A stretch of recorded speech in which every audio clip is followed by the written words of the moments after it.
said Fubuki with Shikamaru, frowning and then looking to Naruto. Provided you behave, warned Naruto with Fubuki nodding, and Neko cut the bindings that held her. This way, replied Fubuki before she began leading Naruto, Koyuki, Neko, her ambu squad, Team Guy, Shikamaru, and the film crew to the location where the lost treasure of Snow Country was located. Doesn't look like much, commented Neko with Naruto letting out a chuckle. Appearances can be deceiving, remarked Naruto before they reached the part of the device cleared of snow and saw where the jewel Koyuki had around her neck was meant to go.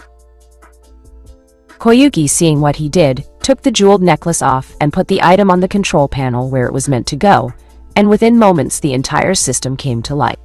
The massive machine began to shake violently, snow falling around them from the structure, and soon came alive with large mirror panels angling toward the sky with the sunlight coming in after the clouds above started to separate. Is it me?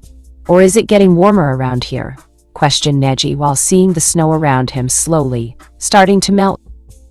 It's getting warmer. A spring kind of warm, answered Naruto before removing the various furs from his body to show off the muscles he had hidden away, making several females around him blush. Now that is a body, thought all the females of the group. This is what my father was talking about. A machine capable of bringing about spring from the depths of a seemingly endless winter, whispered Koyuki, seeing the sight of green grass, flowers, rivers long since buried beneath the snow, and ice arising from the pure whiteness that once dominated their surroundings. Dodo thought it was a weapon.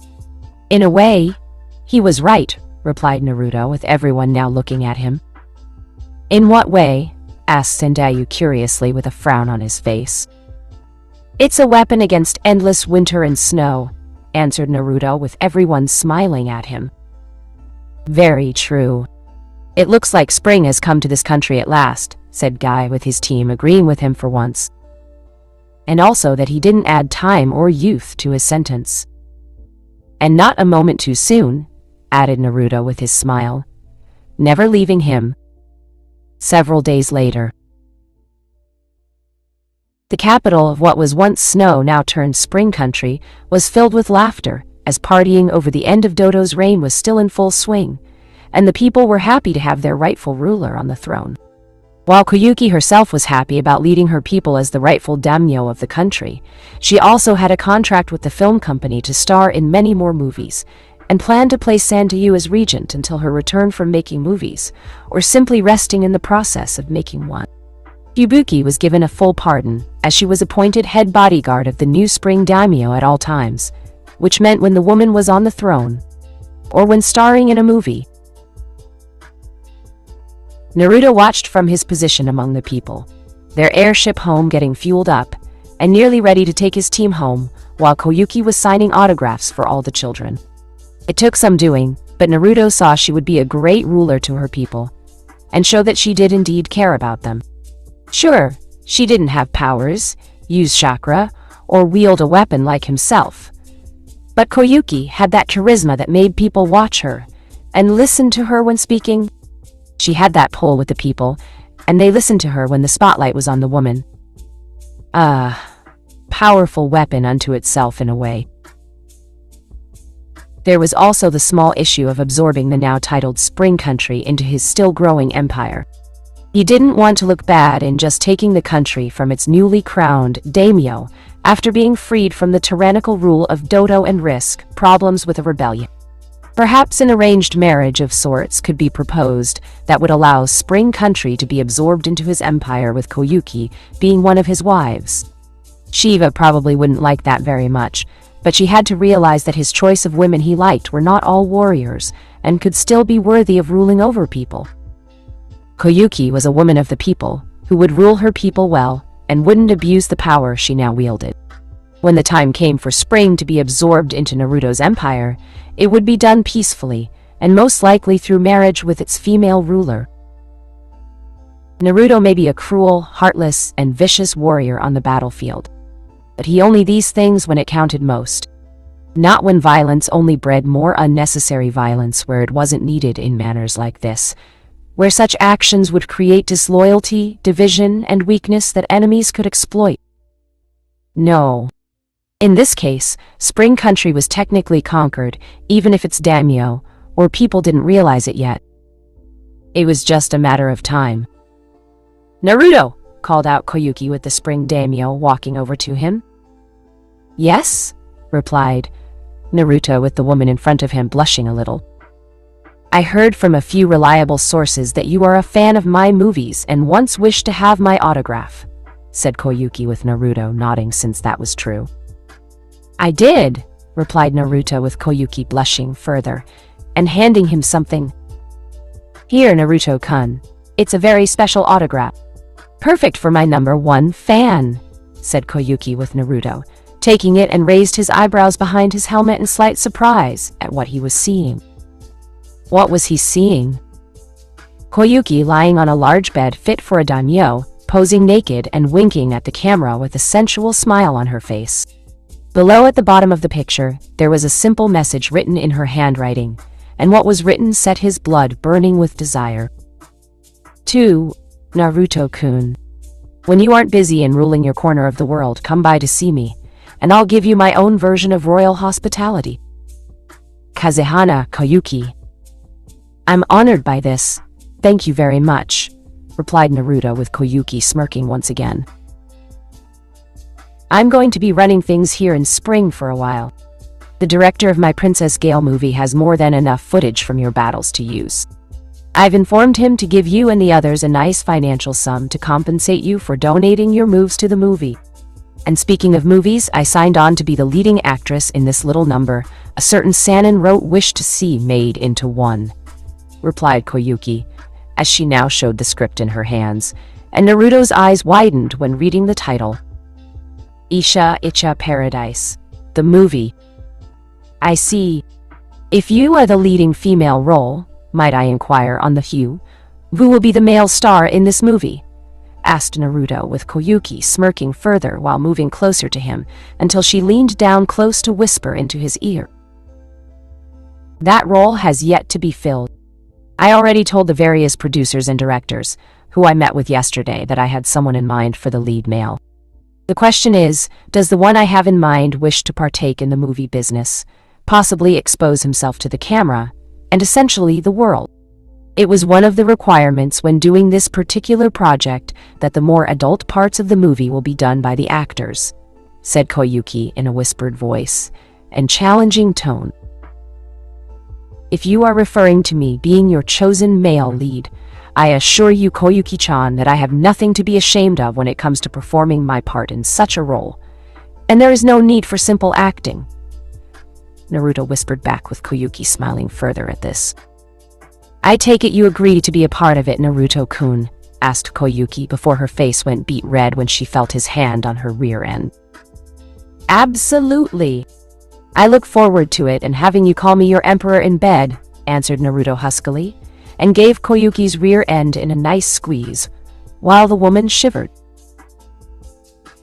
Not that far away, several kunoichi glared at the Spring daimyo, and wishing they were in the woman's place right now despite some part of them denying it. Tenten glared at both of them while considering Naruto's actions completely perverted and never did forgive him for turning her idol's first apprentice into a concubine. Granted, the woman was still a strong kunoichi when it came to fighting, but to submit to the touch of a man made Tenten's blood boil, and yet, seeing such a strong man command such respect was impressive. It was really messing with Tenten's head on what she felt, and how she felt about Naruto doing what he was doing. He's a pervert through and though. First he claims one of our strongest kunoichi in the leaf after killing Orochimaru. Then Tsunade-sama's assistant becomes his concubine after being part of a bet. And then there are the arranged marriages that followed. If I were part of his little harem, I'd put my foot down and let him know that women are not things to be used just for sex, and show what a strong woman can do. I could run things and be the dominant in the relationship, thought Tenten, while trying to keep the fact she was mentally telling herself that she wanted to be a part of his harem of women despite her disgust at him having one. She'd rather die than admit that. Still, thought Tenten while seeing Naruto walking toward their group and his massive muscle from his upper torso being exposed. You finally ready to leave Naruto? Asked Shikamaru with Naruto smirking. That depends. Are you ready to return to your mother and explain to her how you lost out in bringing home a potential girlfriend or wife to the house? Answered Naruto with a question of his own, and making Shikamaru blush while sputtering. Damn it, Naruto. Stop messing with me like that, exclaimed Shikamaru with the others around him from the group now laughing at his expense. Stop being afraid of your mother and women in general first, Shikamaru. Then we will talk, replied Naruto with Shikamaru sighing in defeat. Troublesome, thought Shikamaru before they headed to the airship that would take them home. Chapter 9. The Final Straw. Naruto sat on his throne in the Fire Country capital as he looked at the Kunoichi standing right in front of him, and how she represented a surprisingly an all-Kunoichi, only shinobi-based village that existed just outside of what used to be named Water Country before he conquered it. This woman was of average height, fair-skinned from what Naruto saw, and green eyes with black hair tied in a high ponytail. Her form-fitting outfit was that of a kunoichi, which consisted of a black forehead protector, and was wearing her village's form-fitting kunoichi uniform, designed to be effective in combat as well as seducing the opposite sex when required. It was gray-colored with a right shoulder guard, gray gloves, an opening in her shirt, which revealed some of her sizable cleavage to him. The last part more than likely meant to distract him at times while they were talking in this meeting and throw him off guard. Shame the woman was competing against the likes of Anko Shizune, Shiva, Mei, Hana, Hanata, a still in denial Ten, and one Sabaku no Tamari from Suna, to name a few. You came all this way to see me. For what purpose? Asked Naruto, as he looked at the kunoichi, who first had introduced herself as Shizuka of the Nadeshiko village, and was seeking this audience to see him in person. I am here on behalf of my village to seek out a possible alliance with your ever-growing empire, Great Emperor. Word has reached us by our sources throughout what was once Water Country of your many victories in battle and your long-standing campaign to unite the divided world under your banner. My people have also heard of how Wind Country fell to your empire a year and a half ago, with tensions having risen within Lightning and Earth Country. It is only a matter of time before our territory around our village has been absorbed into your empire, or by a rival if and when a war between the other countries starts, explained Shizuka, with Naruto smiling in amusement. You facts are a bit inaccurate regarding Wind Country. It didn't exactly fall like some of the other territories when I absorbed it into my empire. The transition was for the most part that of a peaceful one. As the people there were being controlled by that hedonistic tyrant they called a wind daimyo, who cared little for their suffering, and let his own shinobi village slowly to be bled dry in the process. I quickly removed him from his seat of power, and replaced the man with someone I know that would treat the people formerly of Wind Country properly. Who better to rule over the people than the new Kazekige's own brother? Replied Naruto with the kunoichi nodding slightly in understanding.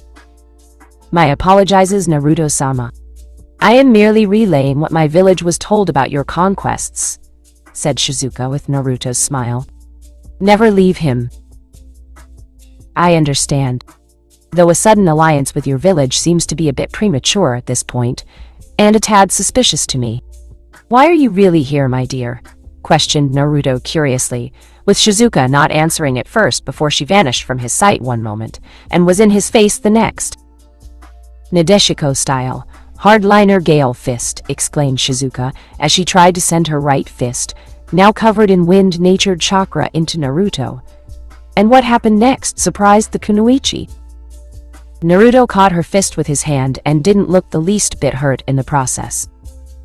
That wasn't very nice, Shizuka-san, remarked Naruto as he looked into her shocked green eyes, and they were soon surrounded by Shao Khan with various weapons in hand. None of them looked pleased. Not one to surrender so easily, Shizuka tried to continue attacking the young emperor with her remaining free limbs in the hopes of defeating this large figure, still sitting on his throne, and still had an amused smile on his face. The past 3 years since his mission to Snow now turned Spring Country had been good to Naruto, as he trained hard, fought hard, and wasn't a pushover to anyone. Despite the one hand holding onto her fist, Naruto was able to either block or dodge any physical blow she threw at him. After a moment, Naruto grabbed the offending, well-muscled leg, trying to hit him in the face, and shoved the woman back. Within moments, Shizuka was off the ground, dodging the various Shokan bodyguards trying to subdue or hurt her before preparing the kunai in her hands. Nadeshiko's style, deep crimson dance performance, exclaimed Shizuka before she began throwing every kunai in her possession at Naruto with deadly accuracy.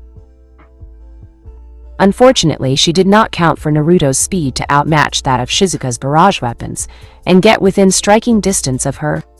Something the Nadeshiko Kunoichi now learned the hard way, as she was punched hard in the stomach and then thrown into a nearby pillar with enough force to cause an body imprint. When she did collapse to the ground, several Shokan were upon her and held the Kunoichi down with their immense weight of muscle mass. "Shall I end her life, my emperor?" asked one Shokan, with his massive axe being held in two of his forearms and ready to deliver the killing blow. "Not yet. Not until she answers me the question I want," replied Naruto, as he walked over to the downed Kunoichi and saw her looking up at him. "You want to know why I attacked?" stated Shizuka, with Naruto nodding. "It is the tradition of my shinobi village to seek out the strongest male we can find in hopes of being defeated in combat before taking the said male back to our village to marry into it. It allows us to produce only the strongest kunoichi in our village, where women hold most, if not all, the power in it," explained Shizuka, with Naruto raising an eyebrow behind his helmeted head. "So in the off chance I said no to your proposed alliance, you would grab me through the traditions of your village and use me to produce offspring with you," concluded Naruto, with Shizuka nodding. "I am not really fond of this tradition. I was in love with a man, but he was killed, and I didn't want to be with anyone else," replied Shizuka sadly, with Naruto narrowing his eyes at her. "So you were basically pressured into have this meeting with me by your mentor in the hopes of getting over your loss," concluded Naruto, with Shizuka nodding. "My mentor also reached an agreement with Jiraiya of the Sannin some time ago that I would be married off to one of his students. Since you are currently considered his only student," added Shizuka, with Naruto's eyes widening before they narrowed. "I see. It appears Jiraiya failed to mention that to me," remarked Naruto, with his mind already coming up with ways to cause his godfather untold amounts of pain. Elsewhere, Jiraiya shivered in fear for a moment before looking around to see if anyone was around him while peeping at some women in Konoha's hot springs. "I sense a disturbance in the ways of perversity, as if I would soon be surrounded by a great evil, feeling incredible pain and humiliation before. My screams that followed it were suddenly silenced," thought Jiraiya before he shivered once more and wondered if his actions in the past were coming back to bite him in the ass. Back with Naruto. "Release her," commanded Naruto, with the Shokan and Shizuka herself looking at him in surprise. "My emperor?" asked one Shokan, holding her down. "She is not my enemy. By the traditions made by this woman's village she follows, I am now binding her to me in terms of marriage," replied Naruto, with the Shokan looking at him and then at Shizuka before they released her from their grip. "So by tradition I am to be your new wife," concluded Shizuka, with a sense of defeat in her voice. "Your heart is closed off. The death of the man you loved has left a deep scar there that has yet to heal," replied Naruto, as he saw the woman look away, and it was clear that he was right. "What do you know of scars on one's heart?" questioned Shizuka coldly, while getting up and found herself pinned to the pillar she hit earlier by Naruto, with his hand now on her throat. "I know more about scars to one's heart than you can imagine. I'm sure you've heard the rumors," replied Naruto, with Shizuka nodding quickly. "I have. They say you were betrayed by those close to you. That Leaf Village betrayed your father's dying wish, and that they tried to control you through years of abuse when growing up," whispered Shizuka, while Naruto nodded, since that was the rumor. And it was true. "Correct. You cannot imagine the pain I felt from that betrayal. The pain in my heart, my very soul, that I had been betrayed by those I once trusted. I don't blame you for shutting off your heart, but do not believe for a single second that you are the only one with scars there, and that no one else around you has had it worse," replied Naruto before releasing his grip on the woman. "I'm sorry," said Shizuka as she got off the ground shakily, and was surprisingly held firmly by Naruto to help her stand firmly on the ground. "It's all right, Shizuka-chan. Your village's tradition aside, I think we should get to know each other before going through this marriage now between us, and show that one can indeed learn to love a second time," replied Naruto, as he was actually impressed with her in terms of fighting skills, and even fighting him despite everything that just happened. "Perhaps, though I'm surprised that Jiraiya-sama failed to inform you of our arrangement between the two of us," commented Shizuka with Naruto grinning at her, and it was now making the kunoichi blush. "I think I know why Iro-senin didn't tell me anything regarding our arranged marriage, and make no mistake, Shizuko-chan. The old pervert will learn a very valuable lesson in informing his last remaining student of something important like this," replied Naruto, with a cruel chuckle leaving his mouth. "As your future wife, can I assist in creating the means of teaching Jiraiya-san such a valuable lesson, my husband?" offered Shizuka while smiling, as she had heard a great deal about Jiraiya's perverted tendencies, and felt it was her duty to females, if not to kunoichi everywhere, to make the man suffer for peeping on women. "Consider it an early wedding present," replied Naruto smoothly, with Shizuka smiling and blushing further at the same time. Konoha 2 weeks later. Uzumaki Karen was alone, her office assigned to her by Tsunade, as she was working on medical reports and going over the recent casualty lists from shinobi injured in the field needing medical attention. It wasn't easy working here in this hospital, as Karen found herself not being liked by the civilians, and even some of the shinobi in Konoha, due to her very distant blood relationship to Naruto. Even those she healed stooped so low to whispering snide remarks when they thought Karen was out of earshot. Unfortunately, for them anyway, Karen heard them, and made a mental note to mix blood-thinning pills into their medication, so they couldn't get it up when out on a hot date. Nothing helped ruin a man's image of being male, then being unable to perform, and the female he's with lets it get out about such limpness. Speaking of limp things, one Uchiha, Sasuke, walked into her office, his face sporting that of a confident smirk, like he owned the hospital, if not the village itself, and stopped right in front of Karen's desk with his arms crossed in a superior manner. Again, his posture was all some display of fake power and authority to impress the red-haired Uzumaki. It didn't impress Karen, as Sasuke was as impressive as a flesh-eating parasite that one gets from peeing in water of the Amazon jungle, and required surgery. No one wanted to get... "What do you want, Sasuke?" "I'm busy," asked Karen, as she didn't bother looking up at him with any interest, which the Uchiha caught, and was forcing himself not to scowl at what he believed was an insult to all things Uchiha. "I'm here for you. I wanted to take you out on a date," answered Sasuke with Karen, again not looking up at him. "Not interested. Go ask one of your fangirls. They're just itching to go out with you and get into your pants," replied Karen while she kept writing her report. "I'm not interested in them. I'm interested in you. Now get up and follow me." "We're going out," commanded Sasuke while turning slightly, and yet saw Karen was not moving from her seat. "I'm not your girlfriend, Sasuke. I'm not some submissive woman who doesn't know how the world works when compared to the inside of a house.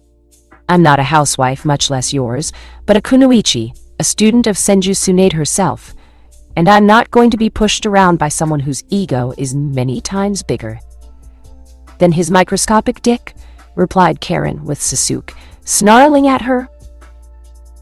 "How dare you insult me? I'm an Uchiha, an elite, trained by some of the best chunin in Konoha. I will one day take the mantle of Hokage in a few years' time and rule Konoha with an iron fist," exclaimed Sasuke angrily with Karen, now looking up at him, only with skeptical eyes, and it was clear she didn't believe the Uchiha. "How are you going to be Hokage? Only the Hokage can nominate their chosen successor, and in the event that doesn't happen, the Fire Daimyo, or in this case Naruto, would have to agree to any nominations. You don't really think that Naruto is going to agree to such a nomination, much less Tsunade, making such an announcement in the first place? Are you on some kind of outdated medication? Questioned Karen with Sasuke smirking at her. There are ways around that. If you do what I say, listen to my every word, and help me assert my authority in this village, I can promise you the benefits will be most pleasant, replied Sasuke with a lustful-eyed look to him that made Karen frown. If I didn't know any better, I would say Sasuke was planning to do something to Tsunade to make her agree to such a nomination. But what? Is he going to use his Sharingan? No. His Sharingan would have to reach a certain level for that kind of high-level genjutsu to manipulate her. Sasuke doesn't have that kind of Sharingan, and the only other person aside from Uchiha, Itachi, is ill, thought Karen before her eyes widened, something Sasuke noted, and mistook for her giving into the temptation of the power he offered. So you finally have seen the light. Good. Now come on. We're having our date right now, commanded Sasuke yet again. But Karen didn't move to follow him out the door like he no doubt planned, and hoped she would. He's going to have Kakashi use his eye on her. She'll never see it coming. Even if I told Naruto, it couldn't be proven Sasuke was involved aside from my word against his simply from the fact he's here. And with no proof of Kakashi using his eye, thought Karen, as she saw Sasuke go from looking pleased to angry and move to grab her. Listen here, bitch. One way or another you will be mine, and I will not stand for your resistance against me, exclaimed Sasuke as he grabbed Karen by the arm and lifted her out of the chair. Right before Karen kneed him in the stomach, grabbed the offending arm, and broke it in 3 places before kicking him in the face. Acting quickly, Karen ran out of her office and out the nearest window to leap through the rooftops to get to the Hawkage Tower. She knew if Tsunade wasn't warned soon, Kakashi would make his move and put the woman under a suggestive genjutsu using his Sharingan. With Sasuke being made Hawkage, if that ever happened, Karen knew everyone that supported Naruto would either be killed in secret by the Uchiha or driven out of Konoha like they were lepers. Friction between Naruto and Sasuke would cause Konoha to have its funding pulled, weakened by Naruto, but Sasuke having the shinobi loyal to him committing horrible missions that even some S-ranked missing nin didn't do, making Konoha look like a total cesspool that only bred dishonorable shinobi not worth hiring, unless it was for the most cruelest of acts, and this sudden infighting would make Naruto's enemies try to use this against him.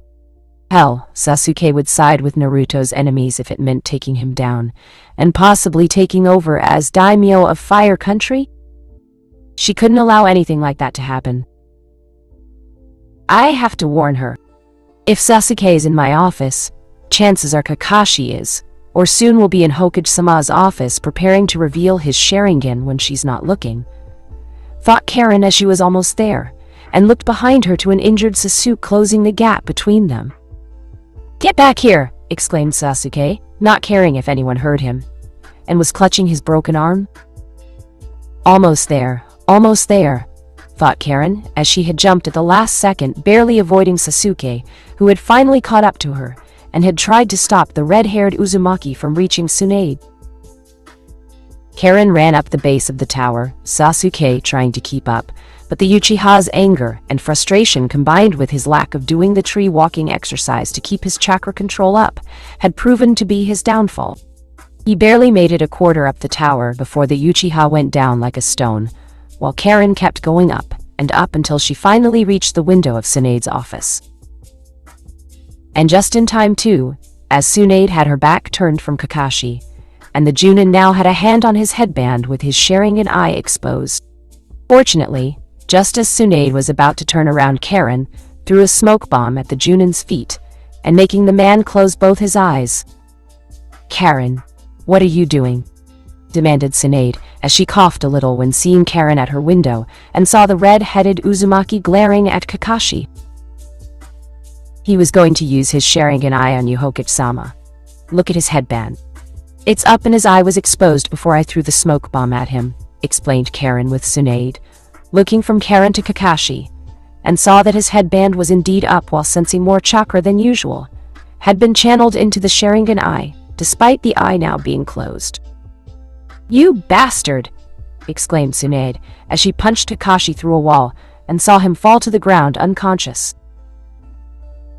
Kakashi was going to use his Sharingan eye on you in order to appoint Uchiha Sasuke as your chosen successor as Hokage. I just came from my office at the hospital where the Baka practically bragged he was going to be the next Hokage and that you were going to make it happen. I quickly concluded only a high-level Genjutsu made from an advanced Sharingan had a remote chance of causing it, and since Sasuke can't do it along with his brother being in the Akatsuki, explained Karen with Tsunade nodding. The only other person with a Sharingan is Kakashi, finished Tsunade while walking over to the downed Junin and grabbed his face with her thumb covering the Sharingan eye while putting pressure there in order to get the point across to the now awakening Junin that she wasn't fucking around. Hokage-sama, protested Kakashi as he saw her face and the fact her thumb was in a place he didn't want. You have a lot of explaining to do, Kakashi. Depending on what you say to me next, may or may not determine whether I kill you, or simply remove the Sharingan eye in your skull for your treasonous actions, threatened Tsunade with Kakashi, looking at her now in fear.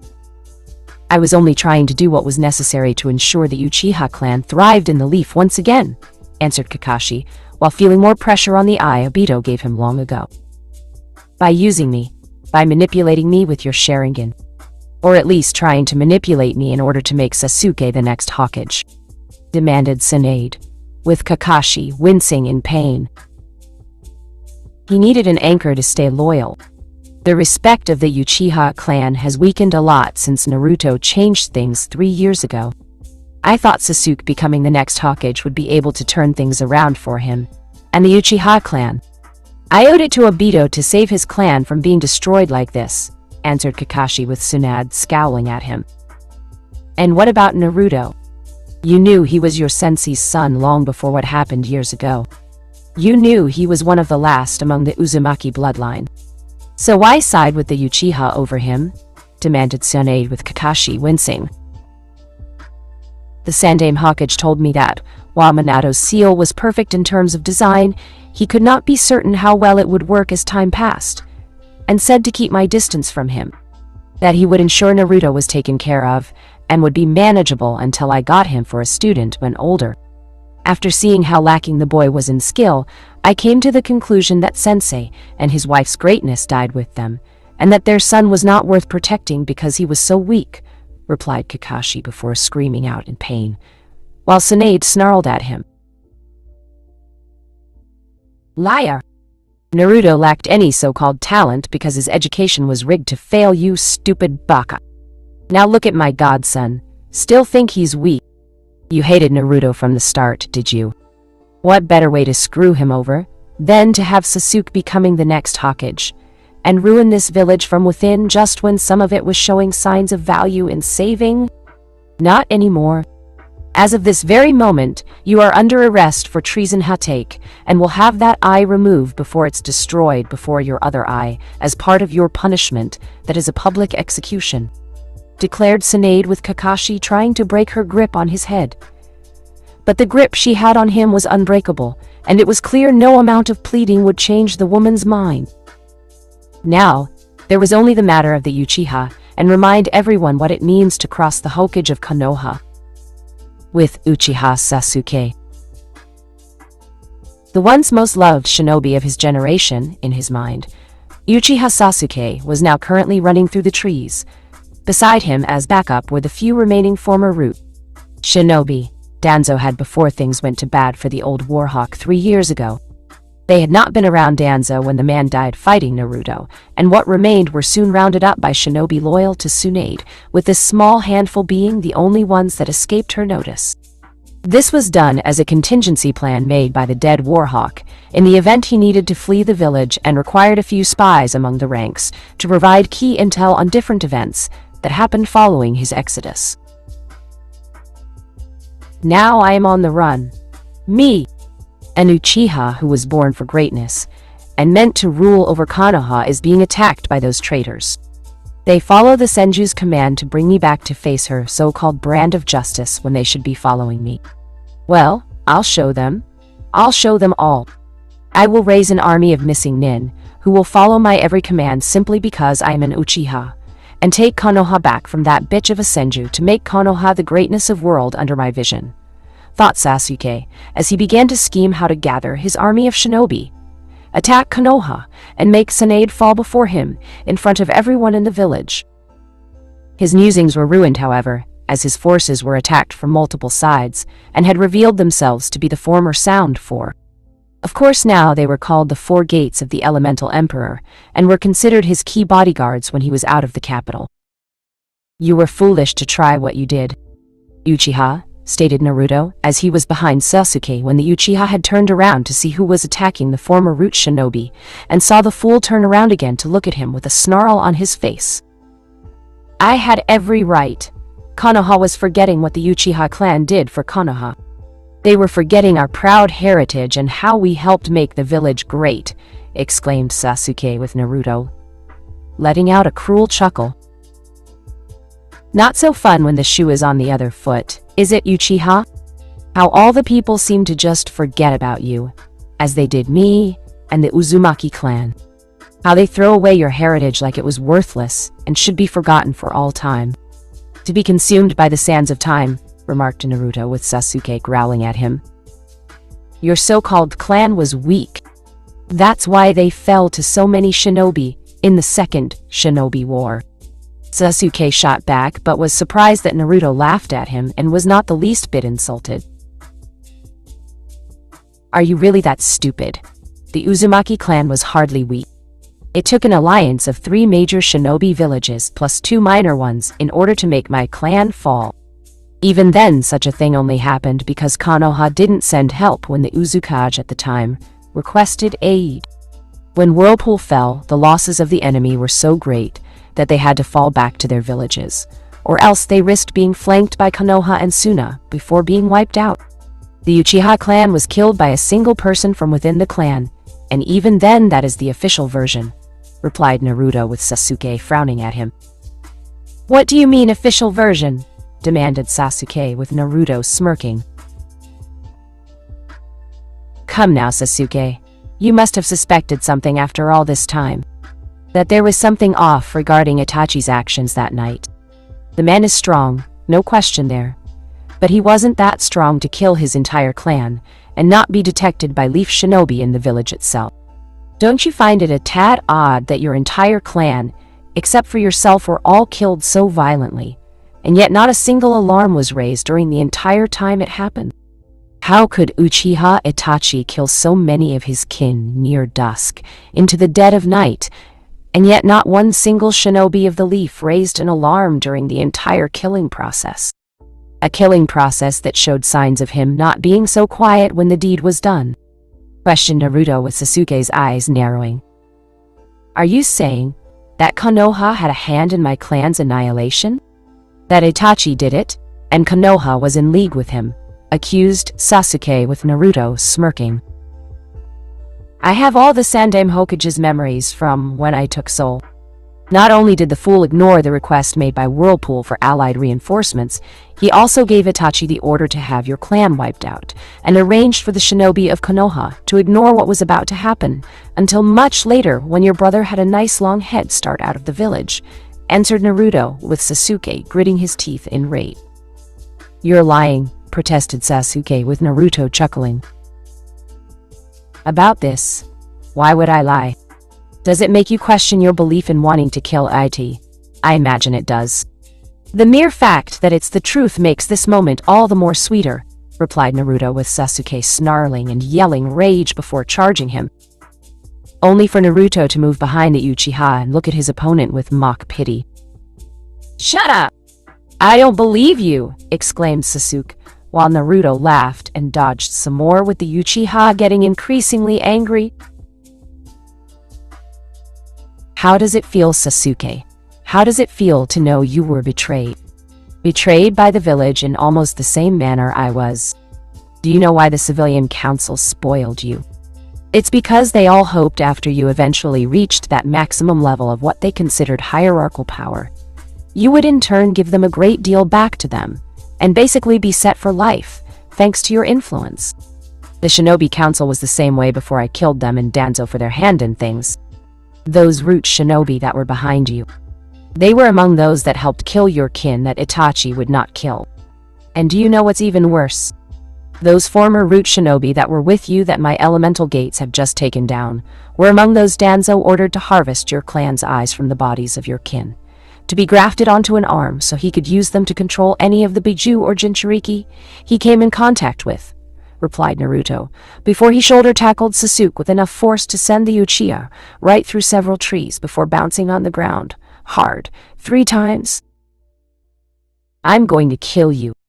I'm going to rip your heart out and claim your throne before I use my newfound power and authority to liquidate the village. Once I kill everyone I don't like, I will make the others slaves, and all the strong women will be made my concubines to be made to have my offspring whether they like it or not, bellowed Sasuke with blood leaking from his mouth. That will be hard to do, if you're dead.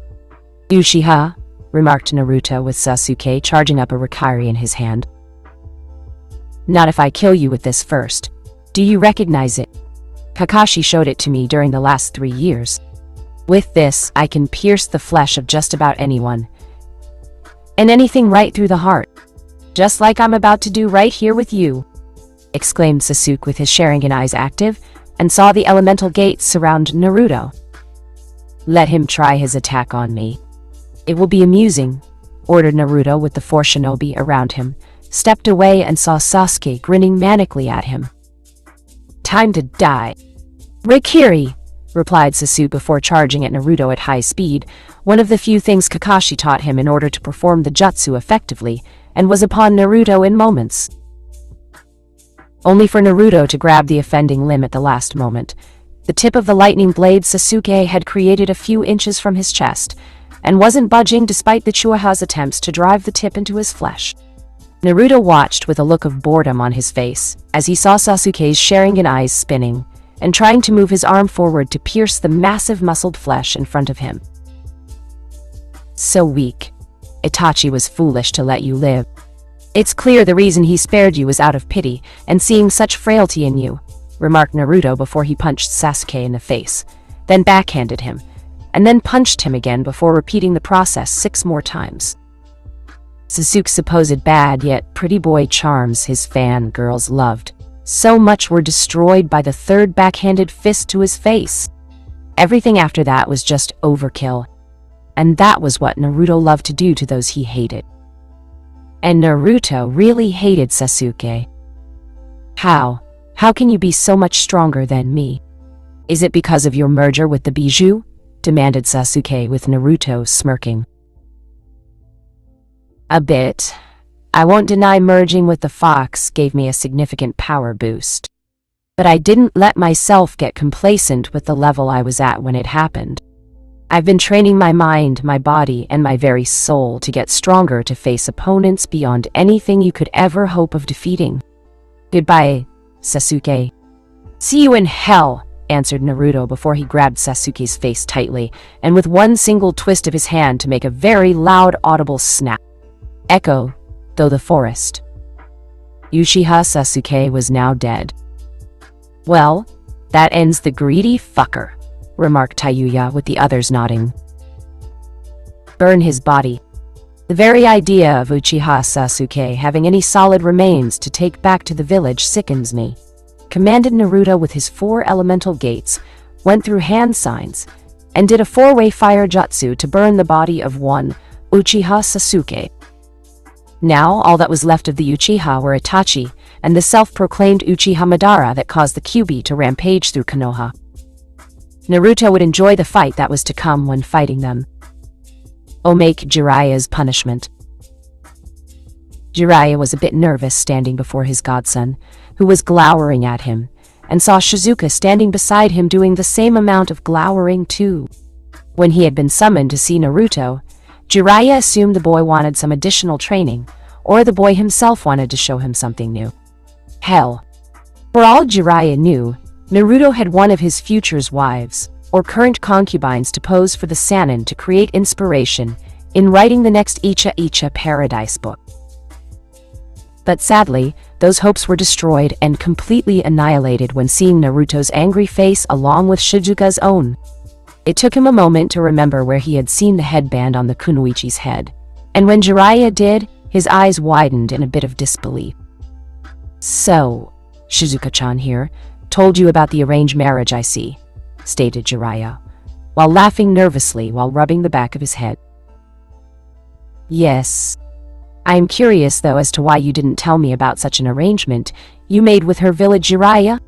Surely something like an arranged marriage was important enough to warrant my attention, and you would have the decency as my godfather to—" "Oh, I don't know. Tell me," exclaimed Naruto angrily with his fist coming down hard, and the sound echoed his displeasure. "It slipped my mind, honest. I was going to tell you about it, Naruto." "I swear," protested Jiraiya while laughing with even more nervousness when Naruto leaned forward with his crimson eyes burning with rage. "When exactly would that have been?" demanded Naruto with Jiraiya looking away. "I was thinking along the lines of my deathbed right before I croaked," whispered Jiraiya, as he twiddled his thumbs and glanced at Naruto like a child being scolded by a parent. Strange. How the age factor between the two made the Sannin look all the more pathetic to the eyes watching him. "And what makes you think I would allow you to die on your deathbed after doing that to me?" questioned Naruto with Jiraiya looking uneasy. "Well, it's not like I hooked you up with an ugly woman. She's a babe. I mean, look at her figure. Look at her breasts. You got to love the breasts." "Naruto," countered Jiraiya, as his perverted tendencies kicked in and drooled at the sight of Shizuka's body. "Pervert?" yelled Shizuka as she threw kunai after kunai at Jiraiya and saw him dodge them all in a comedic fashion while in a panic-like state. "Fortunately for you anyway, Jiraiya, I have decided to embrace this arranged marriage setup between myself and Shizuka-chan so her village can easily be absorbed safely into my territory. As such, after discussing some things with my future wife, we both felt you should be rewarded for your efforts and show that there are no hard feelings between the three of us," replied Naruto after seeing Shizuka calming down and Jiraiya panting now while out of breath. "Oh, what did you have in mind?" asked Jiraiya curiously. Full body massage by some of the most skilled hands in the palace," offered Naruto with Jiraiya, frowning in thought over the offer. "Really?" asked Jiraiya with Naruto frowning at him. "Would you prefer Shizuka tests out her acupuncture skills on you instead?" countered Naruto with Shizuka bringing out more pointy objects. No. The full body massage is fine. As long as she doesn't do it," answered Jiraiya nervously while seeing Shizuka crack her knuckles in anticipation. "Good. Just follow the guards that will be escorting to the necessary room where all the preparations have been made just for you," said Naruto with his smile returning, and his eyes watched the Sannin be escorted out of the room. "Do you think he'll like the massage, Naruto-kun?" asked Shizuka when Jiraiya was out of the room. "Once he finds out who will be giving him the massage." "I doubt it," answered Naruto, as he let out a chuckle, and found Shizuka sitting on his lap with a seductive smile on her face. "Speaking of massage, how about I introduce you into my village's style of massage when a kunoichi needs to please a man during a seduction mission?" offered Shizuka, as she ran her hands up his massive shoulders, and shivered slightly when feeling how well muscled they were. "I would love that, but not here. To many eyes and ears," replied Naruto with Shizuka's smile increasing. "The bedroom then," said Shizuka eagerly with the man she was sitting on grinning with lust in his eyes. "The bedroom," said Naruto while getting off his throne while Shizuka wrapped her legs around his waist before they were gone in a flash of red light. With Jiraiya. "I hope I don't regret this," mumbled Jiraiya as he sat face down on the massage table and heard the door open with the sound of several heavy padded feet soon following. "So this is Jiraiya of the Sannin," said a male voice, which made Jiraiya's body go tense and his face pale. "Yes. The Emperor was right when he said his body needed treatment," came another male's voice while the Sannin himself saw through the opening on the massage table where he was looking that the feet of his soon-to-be massage therapist were not even human, much less female, like he first thought. No. Rather, they were half-naked Shokin and half-naked Shokin males at that. Damn that Geiki. He tricked me, thought Jiraiya angrily, and would have gotten himself up, or possibly said something if not for the incredibly strong hands from the third Shokan he didn't see walk over to the table. The Emperor's orders were explicit. Give him the full treatment, said the third Shokan male, and Jiraiya was starting to feel nervous. Are you sure? That seems excessive, remarked the first one, and Jiraiya was starting to sweat. Those are the orders, he said. Give him the full body massage treatment and be as rough as possible, no matter how much the man screams in pain, replied the third Shokan with Jiraiya's eyes widening in horror. If that is what the Emperor wishes. Though I didn't take his teacher to be a masochist, remarked the second Shokan male, and this time Jiraiya did try to move, but was once again kept down by the third, and felt a sudden chill run up his spine. Don't worry yourself, Jiraiya of the Sannin. By the time we get through with massaging your body, you'll feel like a new man, and better than ever, stated the first Shokan male, while Jiraiya felt each of their forearms, a grand total of 12 hands, press against his back, and hoped this wasn't going to be as bad as he thought.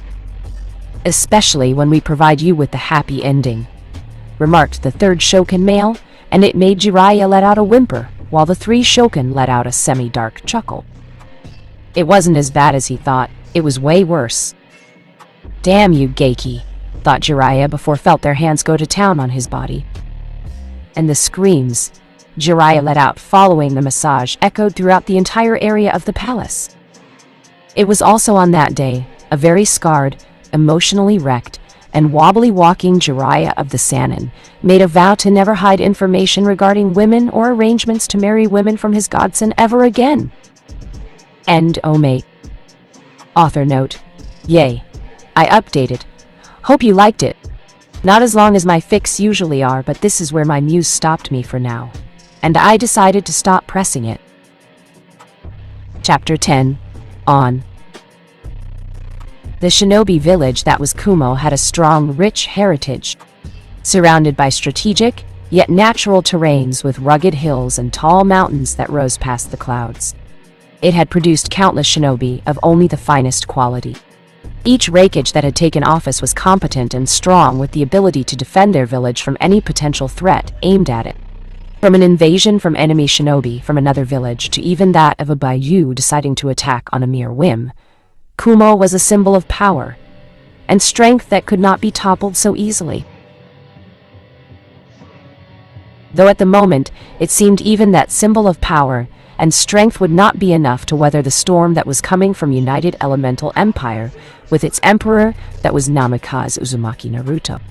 The very name sent shivers down the current Raikage's spine, as he had some history with the emperor's family and had been increasingly worried when the young man had taken one territory after another. Mostly without opposition, though there had been fighting with the elemental emperor, said to be on the front lines when it happened.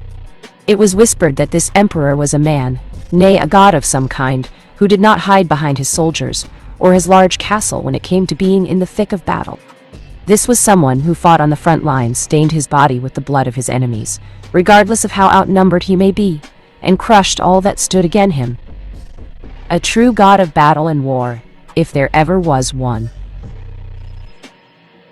Not only that, but this emperor had the support of the people, exposing the corrupt in high places in different countries, their crimes against others, and using each sin as an excuse to invade, to liberate the people from such people in charge over so many, and to replace them with competent officials that were loyal to him.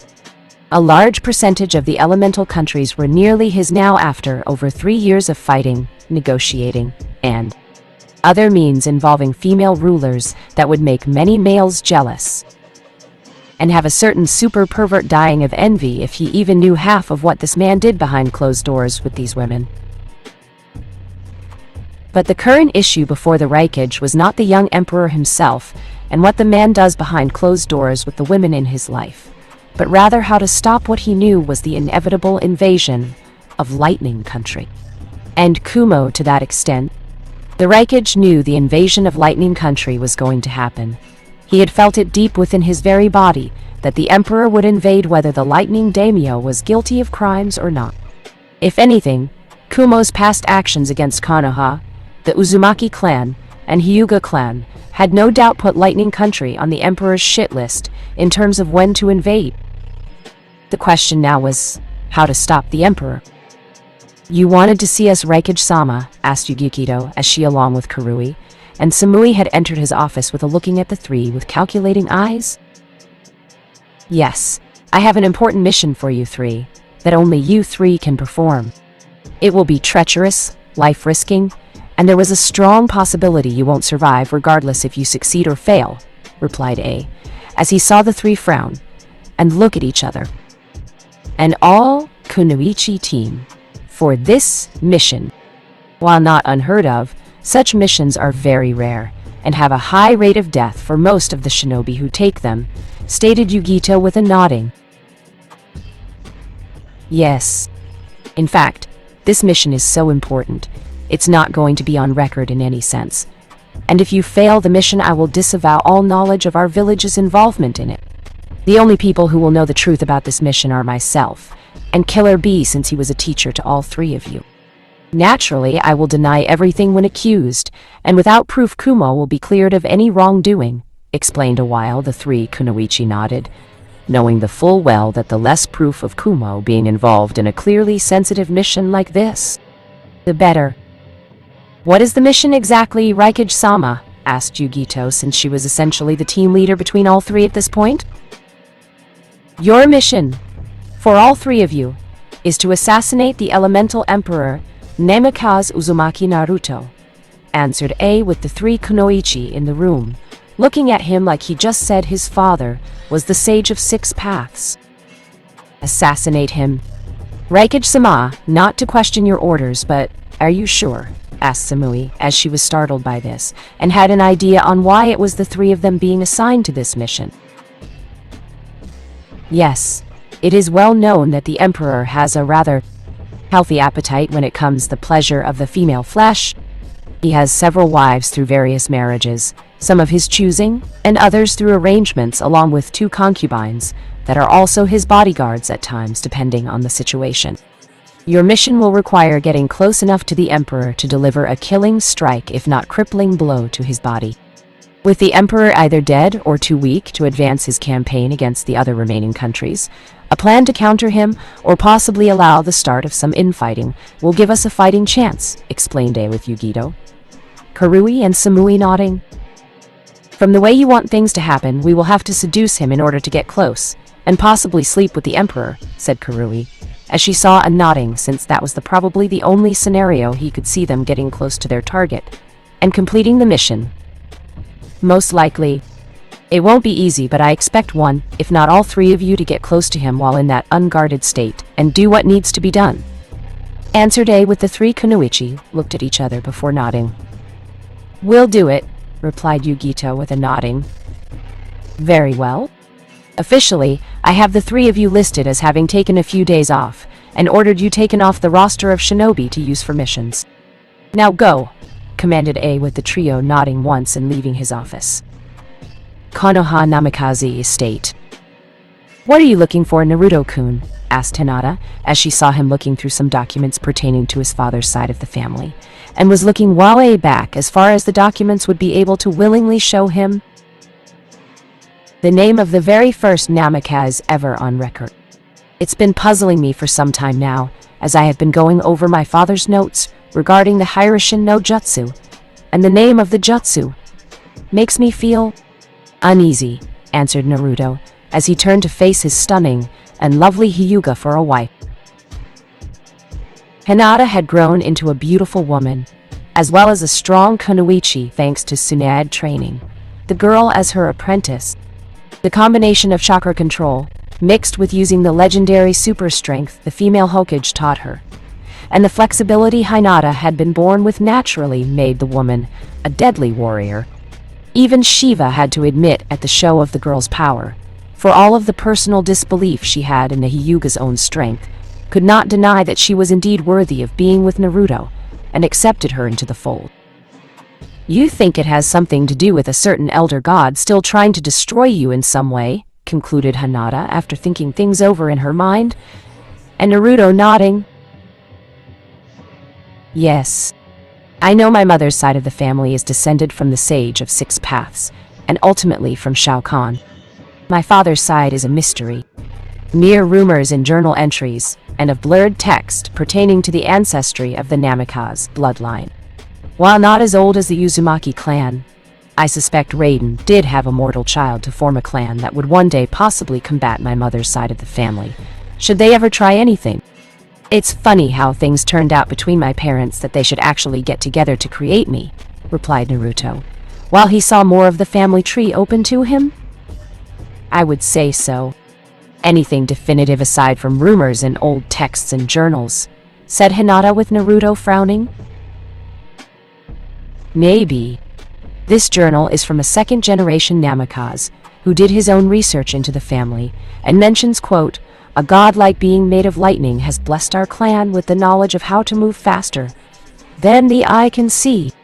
The ability to bend space and time to move like lightning itself, without causing harm to our bodies, almost as if it was a natural part of us." End quote, replied Naruto with Hinata's eyes widening in shock. Sounds like Raiden to me, stated Hinata with Naruto nodding. Yes. Believe it or not, the Namikaze clan was originally from Lightning Country, but had to flee due to the conflict rising up there, and most of their clan's knowledge on how to manipulate lightning was taken by the first Raikage when Kumo was first founded soon after Konoha, that gave rise to the other shinobi villages popping up. After that happened, the Kumo shinobi in that village over time were eventually able to adopt the manipulation of lightning, despite the fact it was draining their chakra considerably, while my father's family could use it naturally, without the drainage being so taxing, explained Naruto with Hinata looking completely surprised. Really? Do you think anyone knows about this in Kumo? Asked Hinata with Naruto, now shaking his head. I highly doubt it. Even if some of the older people in Kumo do know, they would never admit it on account of how the village would look on building itself on the grounds of a nearly destroyed clan, and using lightning in a way that is not theirs by any blood right, answered Naruto, before he paused while looking at some information that nearly escaped his attention. What? You look troubled, said Hinata with Naruto, handing her the document. Apparently not everyone in the Namikaze clan left before Kumo was founded, and had actually stayed behind to join the village in secret. Look at this name on the family tree, replied Naruto, with Hinata frowning at the name. Namikaze. Daichi, questioned Hinata with Naruto, nodding and showing her the name of the current Raikage with his own family history. He asked Jiraiya to get simply because the man's manipulation of lightning was impressive that the young emperor suspected, made him a descendant of Raiden's bloodline. Now Naruto understood there was more to it than that. This can't be right. The current Raikage Kumo has an ancestor named Daichi, while the last name is blacked out, exclaimed Hinata with Naruto nodding. Daichi clearly changed his last name, and didn't tell anyone that he was a Namikaze. The Raikage's affinity for lightning and speed is said to be almost beyond human. That it is second only to my father's Hiroshin no Jutsu, replied Naruto with Hinata looking at him curiously. What are you going to do? Asked Hinata, seeing Naruto looking determined despite the situation in front of him. We will clash in battle. There is nothing that can avoid it when that happens. We will see which one of us stands over the other the victor, answered Naruto, with his wife now wrapping her arms around his massive build. Just be careful when that happens. The Raikage isn't someone to be underestimated. He may be more like Raiden, you know, whispered Hinata while Naruto wrapped his arm around her. I know. I suspect we will cross paths soon. Very soon, replied Naruto with his voice becoming a whisper, almost as if he had foreseen a glimpse into the future. Elemental Empire, Capital Emperor's Palace weeks later. Do we have to wear these outfits? Demanded Karui with anger in her whispered tone of voice. We need to get close to the Emperor, remember. What better way than to pretend I am an envoy from Lightning Country, offering you two to him as gifts? Questioned Yugito while she was wearing clothing of an envoy from Lightning Country. With Karui and Samui were wearing very skimpy clothes one would normally see a concubine wear when in a royal palace. Why are you complaining, Karui?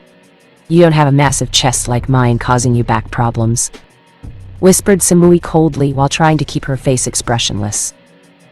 No. I have a massive ass that is shown off in this so-called outfit, while your breasts are nicely covered despite the size, countered Karui, while Yugito sighed knowing these two had this argument well before they arrived here. Karui had suggested Yugito be the one wearing the concubine outfit, but Yugito, being the leader of the trio, had countered her argument by stating that she needed to be in a position where she could react should things go bad and call on Nibi's chakra. There was also the distinct possibility that Naruto would be able to sense the demonic cat inside of her body and become suspicious in finding a Jinchuriki, like Yugito being a supposedly submissive concubine being offered to him for some form of future peace between the two sides. It's hardly comfortable with these damn things in this outfit. At least your ass isn't being compressed by the chest plaiting used to hold my breasts. Samui shot back. Enough, both of you. We are here, so look your parts, commanded Yugito, with the two Kumo Kunoichi nodding. When the trio were eventually granted an audience with the Emperor, they saw Naruto was sitting on his throne, looking down at the three in disguise Kumo Kunoichi, and was apparently quite bored. He had been seeing people all day today, asking for favors and aid in areas where his empire that were still trying to get used to the transition of having been absorbed into his domain. His guard is down. His guards are not here. We can attack soon, thought Samui, as she saw Naruto looking at her, and Yugito and Karui with some minor interest. Greetings, Emperor. Naruto, I am Nei Yugito, and an emissary of Kumo within Lightning Country. We came here to seek an audience with you, said Yugito, as she walked closer to the throne with her two teammates keeping their heads down, acting out their assigned roles perfectly, and awaiting for the time to strike. The Raikage sent you here to see me. And who are those two behind you? Questioned Naruto with some minor interest, though he was clearly bored. Yes. He wishes peace to be kept between Lightning Country and your growing empire that is taking one country after another. As proof of his intentions, Raikage-sama has sent these two women to be your concubines, and to use how you see fit in return for peace to be kept between us, replied Yugito, as she Naruto looking each woman over carefully, and yet was still skeptical. You there, the red-haired one of the two. Spin around for me, commanded Naruto with Karui doing what he asked. Yet she moved quickly to cover up her exposed ass, that the thong part of her outfit did little to cover it up, and fought to keep the embarrassment on her face down. Is everything to your liking, Naruto-sama? Asked Karui, while keeping her tone of voice submissive while playing the part of the possible concubine for him. While picturing a chibi version of herself slicing up a chibi version of Naruto, and then setting the remains on fire before dancing around the fire in a circle in her mind. So far, I'll admit you are pleasing to the eyes, but it takes more than your figure to catch my interest. Are they strong? Can they fight? Demanded Naruto with Yugito looking at him in surprise, while the two Kunoichi behind her exchanged glances. Fight, Naruto-sama? Asked Yugito while seeing him narrow his eyes at her. Yes, can they fight? Can they defend themselves should someone attack them? I like the women I have around me to be strong and capable of holding their own in a fight should my enemies seek to come after them to get to me, replied Naruto while standing up from his throne, and walked toward Yugito with the trio of Kumo Kunoichi, now seeing why the young emperor was more imposing up, close than what she first saw from a distance. She honestly didn't think that was possible. How is he so fucking tall? The only one remotely close to being that tall right now is the Raikage, and he's a full-grown adult while this guy is still in his teen years. He might just dwarf the Raikage by the end of this year if he keep growing, and who knows how big this guy is. Down there, thought Samui, as she began to blush for some reason at seeing he had quite a few marks on his nearly flawless body to prove he had indeed been in quite a few battles. They are former Kunoichi of Kumo, and they are both Chunin ranked, answered Yugito with Naruto narrowing his eyes at her, and then at.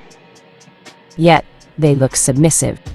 Almost weak-looking, commented Naruto with a hint of anger flashing on Karui's face for a second.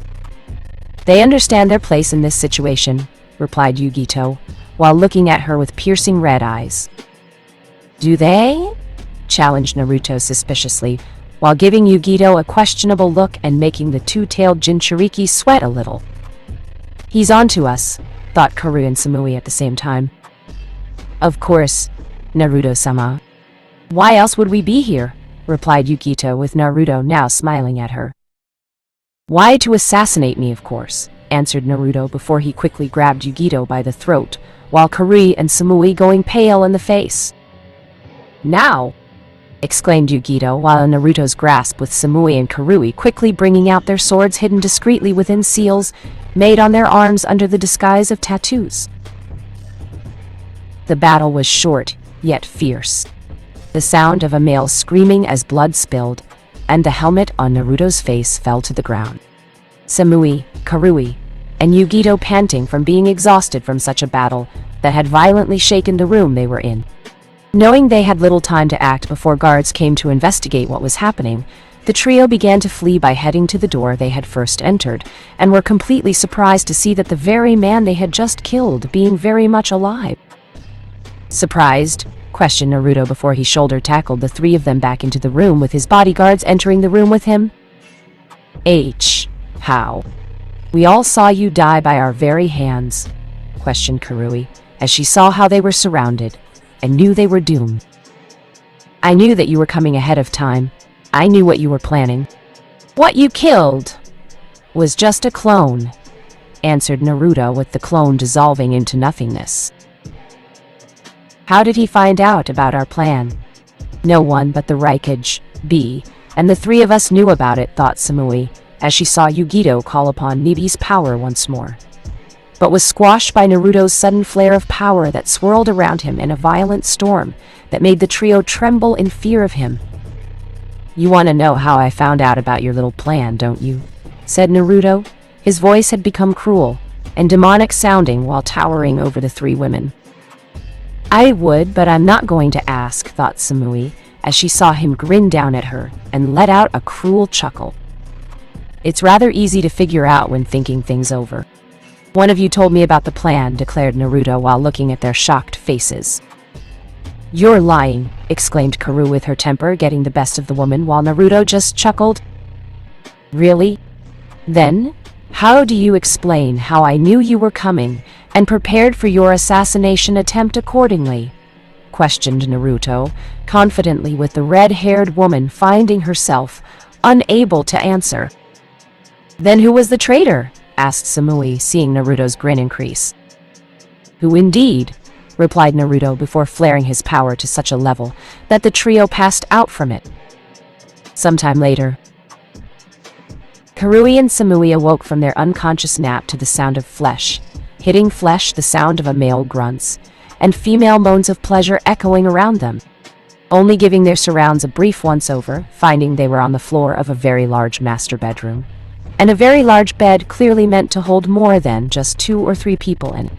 What they saw on the bed made their eyes widen in shock with horror mixed into them, and couldn't believe what they were even seeing. The man the Raikage had told them to assassinate, the emperor of the elemental empire that was Namikaze Uzumaki Naruto, was currently having his way with their team leader Nisii Yugito. At first they thought the large-muscled man for an emperor was raping Yugito, and were wondering why she wasn't fighting back sooner, or telling them to wake up so they could help get him off of her. Next, they noticed that Yugito's face wasn't one of sadness, shame, or even disgust at being taken by Naruto like they expected. Instead, she had a look on her face that told the two that Yugito was enjoying it, and had been for quite some time since they were unconscious. "Look, who is awake, Yugito-chan? Your 2 teammates are watching me, fuck you silly!" exclaimed Naruto, with Yugito barely having the strength to look at the two. "Release Yugito-sama at once," demanded Karui as she tried to get up, but found herself chained down, and found her chakra was also unusable from the seals on the manacles attached to each of her limbs. "And why would I do that when she loves it? Do you want me to release you from this, Yugito-chan?" asked Naruto, as he didn't stop pounding Yugito, and loving how the woman moaned in pleasure from when he cupped her breasts while thrusting into the woman from behind. "No, don't stop. Pound me. Pound this dirty pussy's pussy," answered Yugito happily, as she felt him increase the power of his thrusts and felt her eyes roll into the back of her head. "How did you turn Yugito-sama against us?" "Against Kumo," demanded Samui, while trying not to look at Naruto's impressive shaft pounding away at Yugito. "Simple. I saved her from a pair of Akatsuki members trying to kidnap her months ago," answered Naruto before he let out a mighty roar that shook the room and came hard into Yugito, the woman letting out a scream of pleasure from her own orgasm. One of many since being in the room with Naruto. "Months. She's was turned into your sex puppet for past few months," asked Kari in shock, with Naruto having moved to the edge of the bed with Yugito sitting in his lap while still attached at the hip. "Turned? You make it sound like I forced Yugito into being this way," remarked Naruto while one hand was wrapped around Yugito's waist and the other fondling one of her breasts that made the woman moan in pleasure. "Didn't you?" questioned Karui angrily with her tone of voice, accusing the man of just that while Naruto smirked. "Hardly. In fact, after I killed both Kakuzu and Haiden for their attempt at capturing Yugito-chan, well, let's just say she was overwhelmed with the need to thank me in a very interesting way," answered Naruto with Yugito, moaning again while the two kunoichi in front of them blushing from the sight of their naked bodies. Flashback months ago. Haiden was screaming in agony as he felt his soul getting slowly ripped out of his body before being crushed in Naruto's hands, and the otherworldly powers of Jashin failing to save the man from tasting death. After throwing Haiden's useless body away, Naruto had turned his attention to a downed Yugito as she was barely conscious and stayed awake long enough to see him rip Kakuzu vertically in half before going after Kakuzu. The Jashin priest actually used his crazy ritual that allowed him to hurt others when hurting himself when in a ritualistic seal made from the blood of his enemy? Almost like voodoo, but on a more advanced level, and with deadly results for those that were victims to it. For Naruto, he was amused by the priest, as he began suffering various wounds from the foul mouth. Haiden's attempts to slow him down and weaken the former Kyuubi Jinchuriki with multiple life-threatening injuries? The Jashin priest was shocked that despite all the injuries inflicted on his target, Naruto just kept walking toward him, not caring how badly injured his body was becoming, and had walked into the seal before shoulder tackling the man out of it. "What, you?" asked Yugito when the towering form of the emperor stood over her injured body. "Your savior," answered Naruto, his body covered in blood from his healing injuries, and picked the woman up with ease. End flashback. After I healed her injuries she suffered from those two morons, Yugito-chan decided to pledge herself to me, and we had hot, passionate sex right there on the spot of the room I acquired. We have been lovers ever since, and she has been feeding me information I might like from time to time. Like the one where you three were ordered to assassinate me to cause my empire to implode from within and cause the unification of the world to fall apart. She told me of the plan you three were going to use to kill me, and I planned accordingly to counter it with my clone. Of course, I made my clone difficult to kill so it wouldn't seem that your temporary victory was easy to obtain, and you were never the wiser, finished Naruto before kissing Yugito's neck and heard her moan again at his affectionate touch. "And what do you plan to do with us? You can't keep us here," demanded Karui with Naruto letting out a chuckle. "Actually, I can keep you here despite your protests," countered Naruto with Karui, and Samui frowning from their position on the carpeted room. "What do you mean?" demanded Samui with Naruto's grin increasing. "From my understanding, you three officially have been declared rogue shinobi for your actions, as news of your attempts to kill me have already been made known to the rest of my empire, and to Kumo as well. Naturally, your Reikage has expressed his sincerest apologies while denouncing any and all involvement in your attempt to kill me. He sent a message to me, stated how the three of you were mine to deal with in any way I see fit, and has of course requested that I return Yugito temporary back to Kumo to have her Boguryu moved to be put into a new Jinchuriki. Do you know what my response was to his little request in the message? Replied Naruto with a smile on his face. Never leaving him?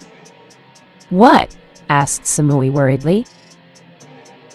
My answer to him was that the Nibi sealed inside Yugito-chan, you, and Karui belong to me now. I sent him all 3 of your headbands to further enforce that fact, answered Naruto with Samui and Karui, looking shocked by this, since they never truly believed this would be the outcome of their mission. This can't be happening, whispered Karui, as she looked down in horror, and then she looked up when she heard him laugh. Did you really think I would send all 3 of you home? That I would simply forgive you for this transgression against me? Do you realize how many people close to my heart would have been devastated by my death at your hands? Do you even realize the horror that this world would have faced if my forefather and emperor of Outworld, Shao Khan, had come to learn of my death? That it was done by those trying to stop me from trying to fulfill my destiny? Questioned Naruto, with the 2 kunoichi looking down in thought at what he was talking about. So the rumors about your ancestor are true, whispered Samui with Naruto scowling at her. Indeed they are true, and I can assure you, Samui-chan, he wouldn't be merciful to you in the slightest, replied Naruto, with Samui looking fearful, and so did Karui. What do you intend to do with us now? Asked Karui before she glanced briefly at the spot between his legs where he was still buried deep within Yugito's sensitive female area, currently leaking with sexual juices from both of them. She had to fight the blush threatening to appear on her face. Well, that depends on you 2. We all know that the 2 of you can't go back to Kumo, as it would make things look bad for your Reikage, and Yugito-chan here will be more than willing to offer the necessary proof that he did have a hand in ordering the mission to have me assassinate. Even if you didn't go to Kumo, no other shinobi village will take you in, meaning you have nowhere to go, and thus leaves you homeless while on the run from Hunter Nin from every shinobi village, answered Naruto, with both Karui and Samui frowning before they looked at each other for a second. Our only option is to stay here in your palace. Ace your concubines, remarked Samui while Karui scowled with her temper rising. You make it sound like I'm the bad guy here. Besides, Anko-chan and Shizun-chan don't mind it one bit, replied Naruto with a grin, knowing those 2 loved every single second he was with them.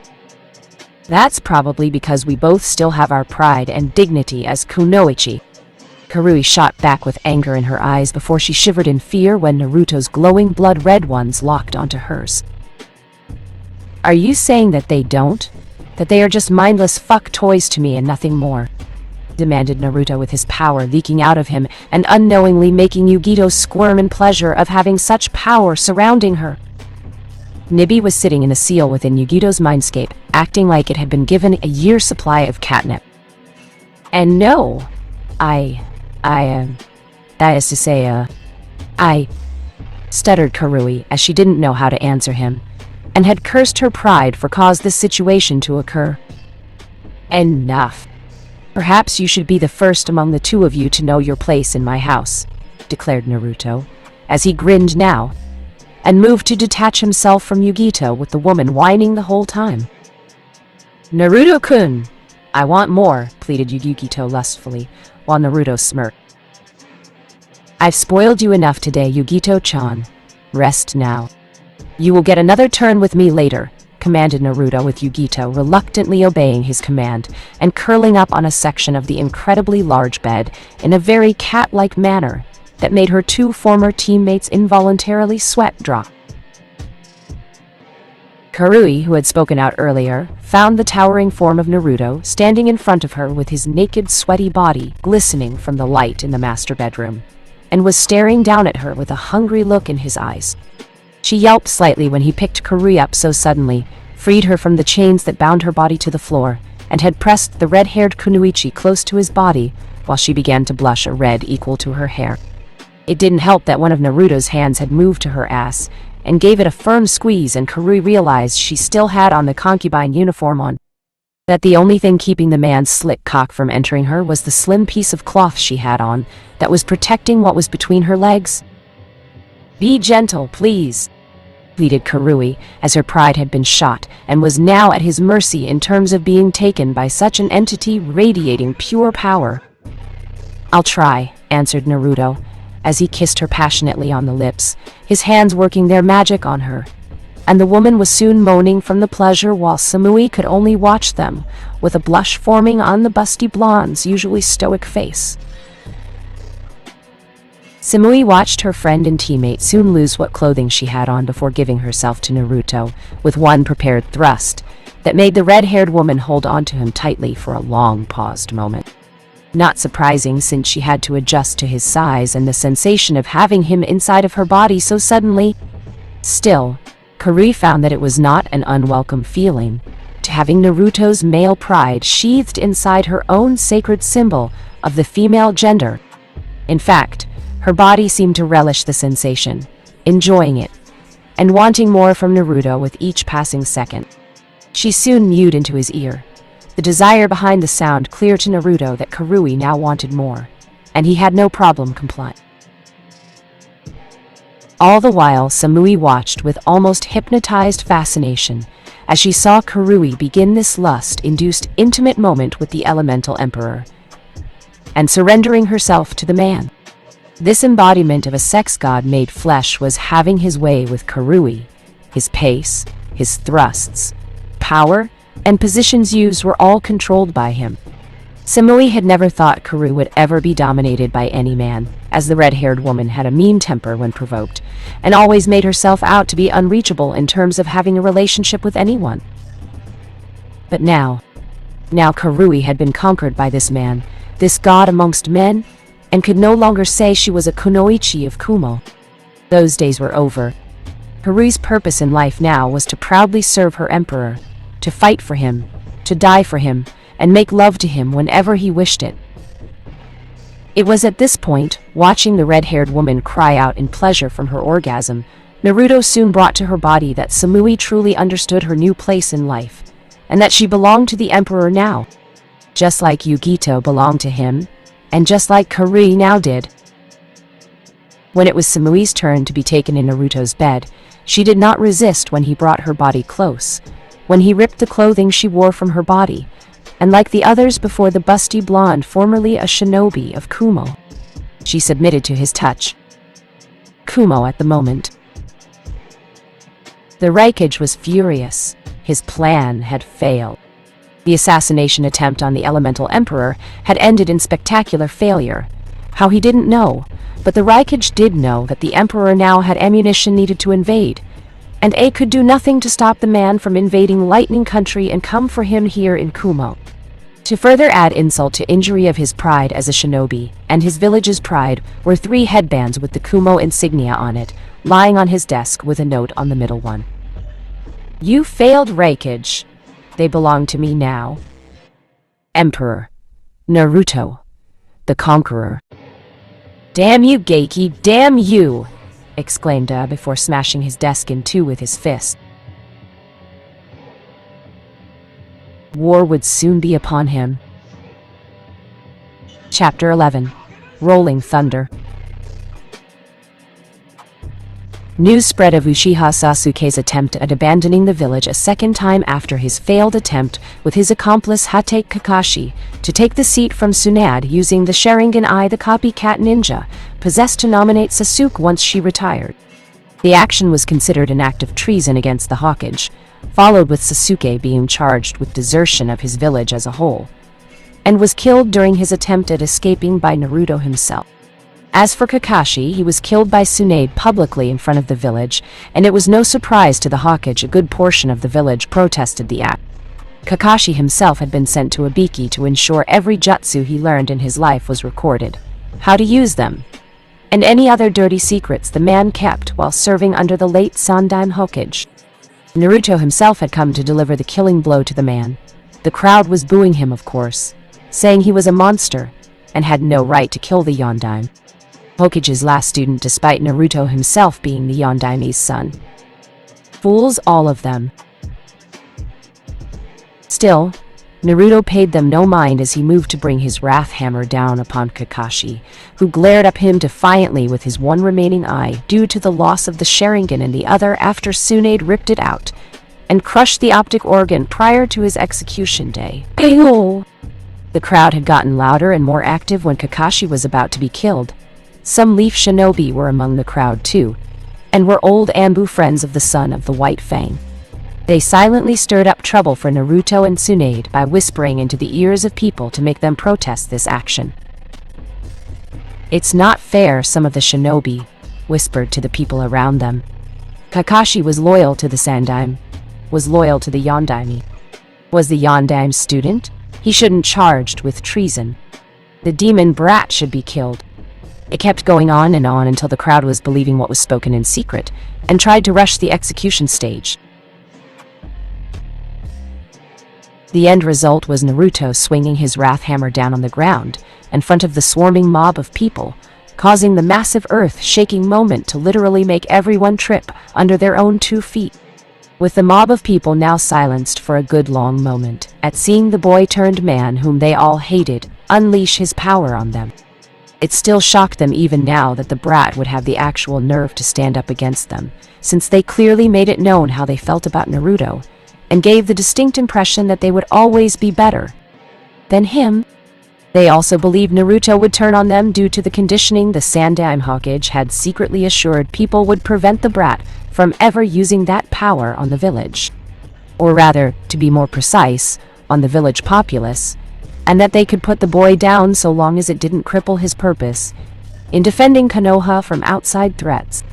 When Naruto had proclaimed himself emperor, many felt secure knowing that with the brat away from the village, yet in a position of power they could control, the village was safe, and all their past sins against the brat would be wiped clean.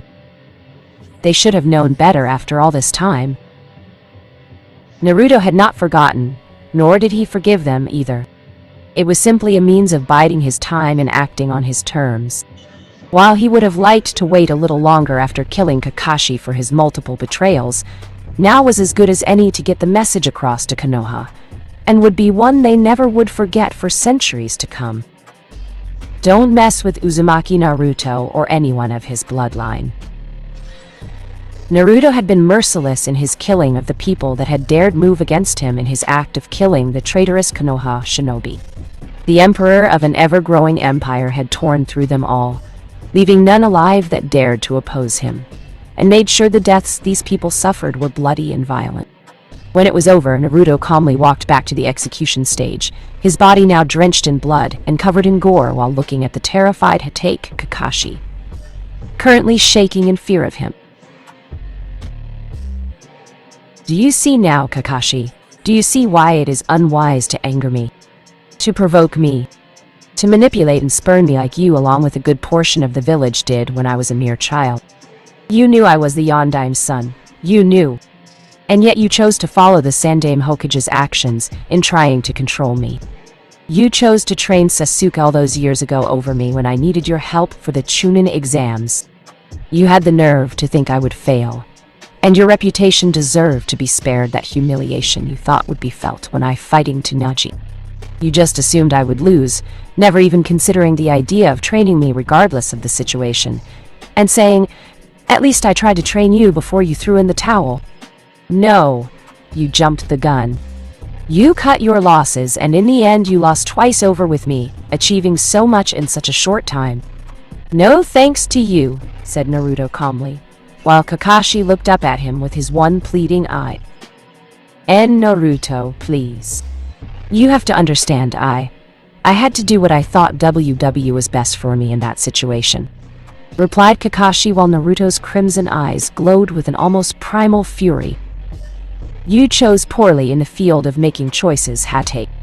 Of course, it wouldn't be the first time this happened, stated Naruto, as he brought his wrath hammer up above his head, and Kakashi knew his end was seconds away.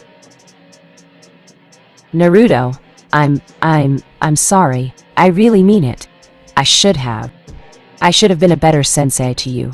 A better person. I should have done what was right and not what the Sandaime wanted, stated Kakashi while staring up at his sensei's son, and saw him looking down at him for a second before bringing it down on the Junin's skull. Apology accepted. Hatake Kakashi, replied Naruto before leaving the execution stand and heading home in Konoha to wash everything off his body. Akatsuki HQ. "We have news about Konoha and what is going on inside their walls," said Pain, with the other remaining members of the Akatsuki having assembled for this meeting. Sadly for them, all that remained of their highest-ranking members were Itachi, Kisame, Pain, Konan, Zetsu, and Tobi, appearing in the holograms that allowed them to be there, no matter their current location.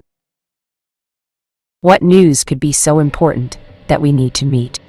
Konoha doesn't have what we need, and their daimyo of this growing empire has acquired several Jinchuriki under his command from other villages, said Kisame irritably, with Pain looking at him for a few seconds before focusing on the collective group. Uchiha, Sasuke, and Hatake Kakashi are dead, killed by the Kyuubi Jinchuriki himself, stated Pain, while everyone stayed silent and all eyes turned to Itachi. How? Asked Itachi calmly, though there was an edge in his voice. Apparently, your brother conspired with Hatake to take the position of Hokage using the Sharingan and the Copycat's Eye to cast a genjutsu that would make her appoint Sasuke the next Hokage upon retirement. When that failed, Naruto hunted down Sasuke when your brother attempted to flee, and the brief fight resulted in the death of the Uchiha. Kakashi died days later on the execution grounds along with civilians and some shinobi protesting the action while going into a riot. A riot which the proclaimed emperor of the Elemental Empire put down personally by killing them all before Kakashi was the last to die by his hands that day, explained Pain, with Itachi's eyes narrowed and his fists clenched. I see. My foolish little brother made a foolish move on his end, replied Itachi, while he cursed Naruto for doing this to him and ruining his plans for redeeming his clan, using Sasuke to wash the hate away. Yes, and he's paid for it with his life. No heirs to his name. Apparently, your brother felt the idea of having progeny that would one day surpass him was stupid, and wanted to become the only Uchiha in existence with a lifespan of an immortal god, said Pain, with Itachi, saying nothing for a moment. So he died a virgin too. That sucks on multiple levels. Dying is one thing, but dying a virgin regardless of your sexual preferences is just sad, remarked Kisame, with Itachi glaring at him now, and made the former swordsman flinch. Tobi isn't a virgin. Tobi is a good boy and gets laid many times. With many women, exclaimed Tobi excitedly. Enough, Tobi. The loss of 4 of our members in the time since the Kyuubi Jinchuriki ascended to the throne of Daimyo and then Emperor has caused us many setbacks. If we don't change things soon, the chances of us achieving our goals will be lost, and that is something we cannot afford. Therefore, we must focus on the main threat now, and work our way down to the others since they will not cause us as many problems in the future. Itachi, Kisame, you two will target the Kyuubi Jinchuriki yourselves. You were able to hold your own against him years ago before Jiraiya came and interfered with your mission. With your combined strength and proper teamwork, I am confident you will succeed in defeating him, said Pain, with Itachi and Kisame nodding. What about the Kyuubi itself? I heard some rumors about the brat absorbing it into his body and merging with the Biju. Will it make extracting the beat difficult? Questioned Kisame, with Pain, being silent for a moment. Unknown. It might make it easier or harder. We won't really know for certain until the Jinchuriki is brought here to extract the Biju. Now go! Commanded Pain, with the two nodding, and left with their holograms dying out. When the meeting ended, Pain walked back to his office with Konan beside him. And it was clear the woman was concerned. You have yet to decide on whether to take the Elder God's offer or not to kill your own cousin, stated Konan, with Pain stopping, and turned to look at her. I know. Even if I do, there is no guarantee the Elder God Raiden will honor the deal like I think he should. For all I know, he will simply raise the dead, and leave me with undead kinsmen walking around. The gods of the past are known for making promises, but fulfill them in their own twisted way, and to assume otherwise would not be the smart thing to do, replied Pain before it kept walking. So the answer is no, stated Konan, with Pain not stopping this time. Correct, replied Pain in a tone that told her to drop it. Good. That means there is still something left of Nagato behind this form he calls Pain, thought Konan while walking beside him. Lightning Country. Kumo. Weeks later. The brat invaded Lightning Country, exclaimed Thai, the Raikage of Kumo angrily, while one of his Ambu in the room nodded quickly with his current appearance, looking like he just escaped a war zone. Yes, Raikage-sama? I just barely escaped the battle. The Namikaze revealed what you did and found several of the nobles in Lightning Country were pilfering funds from various villages in need of financial support. Added that those places were in need of food, clean water, and getting dangerously low on medical supplies reached the emperor's ears. He felt it was more than enough of a reason to invade, and apparently found evidence of the Lightning Daimyo allowing it, in exchange for being bribed. A nice sum from the funds taken by the nobles, explained the Kumo Anbu, and saw the Raikage looking pissed off about this. Where is B? Asked A with the Ambu looking nervous. He was fighting the Emperor one-on-one when I last saw him. They were really shaking things up around them, Raikage-sama. I would have stayed, but B said to come back here to give you a report on the situation, answered the Ambu with a gritting his teeth in anger. How is he faring? Asked A with the Kumo Anbu looking uncertain. It's hard to tell, Raikage-sama. They were really hitting each other with everything they had. The Emperor himself looked like he was enjoying the fight, and in a way, I think B was too. At the time, the battle could have gone either way between them, but to be honest, Raikage-sama, I think the Emperor will win, answered the Kumo Anbu with Aya's fists tightening to the point where his fingernails drew blood. Prepare all Kumo shinobi for battle. Everyone, from Ambu to Genin. We are going to fight and take this Emperor down now. Even if I force him to retreat for the moment, it will show that Kumo and Lightning Country are not easy to take from its owners, said A with the Ambu bowing at the order and left. With Naruto and B. Naruto grinned as he tackled Killer B into a wall and began punching the man in the ribs while hearing them crack under the power of each blow. Killer B countered with his own hits to Naruto's face and stomach that sent the Emperor back several feet. The swords Killer B used were scattered all around the battlefield, as the Emperor's own Wrath Hammer was lying end first on the ground, and out of reach to be used. Naruto didn't care though, as he was enjoying this fight, which was a rare thing to get in terms of length, and the opponent's own strength. Up until now, the fights with other shinobi and samurai were always short-lived compared to now. Granted, Killer B was a Jinchuriki of the Eight Tails, and had long since mastered the Bijuu's power. Unfortunately for Killer B, Naruto had merged with his Bijuu and the power of the fox now belonged to him. It made Naruto stronger, faster, increased endurance, and the sheer power behind his body was greater than Killer B's own. Even with the eight-tailed Bijuu backing the rapping Kumo shinobi, it wouldn't be enough to handle a battle-hardened warrior like Naruto, and the Namikaze showed that in their fighting. You're strong, Killer B. Kumo trained you well. With your brother being Raikage, I am not surprised your treatment there was better than mine, commented Naruto as he kept up the assault and saw the heavily panting Killer B nodding. The man's shades had broken and fell off his face. You are as strong as they say. I am not surprised you can hold me at bay. But don't you dare underestimate me, for I'm a great Killer B. You see? Rapped Killer B while Naruto chuckled after taking a high kick to the face and spat out some blood. I do indeed see. I also see you are standing on your last leg. I admire your strength and determination, so I will give you this offer to surrender. I don't want to kill you as we are kindred spirits given what you hold, and I once did in the past. I have no intention of killing everything in this country once I bring it into my empire. I am uniting the world under my rule, bringing justice to places that need it, and punishing the corrupt like the ones in Lightning Country. Your brother sent 3 Kunoichi to kill me not that long ago, which I took offense to, and one of the reasons I'm invading now. Another is the corrupt nobles Lightning Country possesses, and the fact the Lightning Daimyo was bribed to allow certain places to suffer while being drained financially. Is that the kind of place you want to live in, Killer B? A country filled with the corrupt. A country where the nobles bribe the ruler of the country to drain life and happiness from towns and villages that need such financial stability to get necessary supplies to live.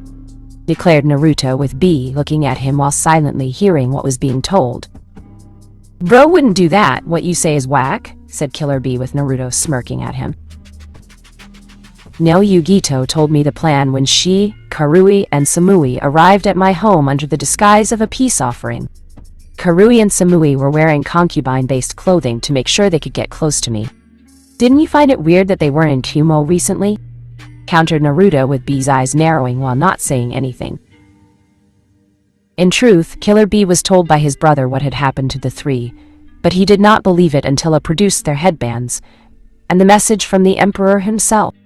B had lost his temper and yelled at a for being an idiot, which was a rarity to happen, and even more when none of it involved rapping.